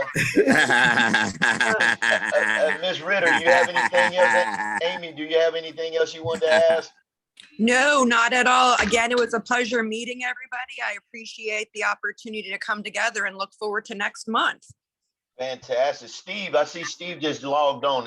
I don't know if you just logged on late. Did you want to come off, or did you have anything, or you want to just stay invisible there? All righty then. Well, listen, everybody, y'all have a blessed day. Thanks again, Mr. Kimball. Again, Attorney Newsome, as always, we enjoy you every time you come on. And thanks for bringing. you. Look, you just said you learned something new and you shared it with us. I was like, every time she opened her mouth, she come out with something new, and Yeah. it's so powerful. Thank you so Yes, it much. is. You're a blessing to us, both of you guys. Yes, Thank you so much. Well, Yeah, thank I think somebody got their hand raised. I Yeah, don't you know. got a that? hand down, Brother Who's that, Lovejoy. Mike Davis? Oh, Yes, I oh, just I'm have sorry, one more. Mike. No, it's all good. No problem. This is great information, and I sent my wife a text and told her to log on, but I don't think that she could because she's at work right now. So my Okay. question is, I know that this was recorded, and I took as many notes as I can, but she's going to ask questions that I didn't think to write down. So is there any kind of way that I can get my hands on this discussion to share with her this evening? Yes, you're gonna get the first hour that's recorded, and then the second hour is not. This just freelance after that. But Okay. yeah, you can get your hand on it. Rob he usually will put it on the email, the next week's email, but we can get it before. We can get it again before then. Okay. And I would pass that on to him. Does he have your information, email, and He all of that? does. Okay, Yes, sir, I he just does. tell him to send the recording to you because I had to send a couple out last week early too. So just we can get it from him. Thank you all very much. I very much appreciate it. All right. Thanks, everybody. Y'all have a blessed one. And we'll see you guys. Miss Newsom, we'll see you next month. Everybody else, we'll see you if you guys decide to come on next Thursday. Looking forward to it, Brother Have Lovejoy. a great one, you guys. All right. God bless. Okay, take care. Blessings to you all. Bye.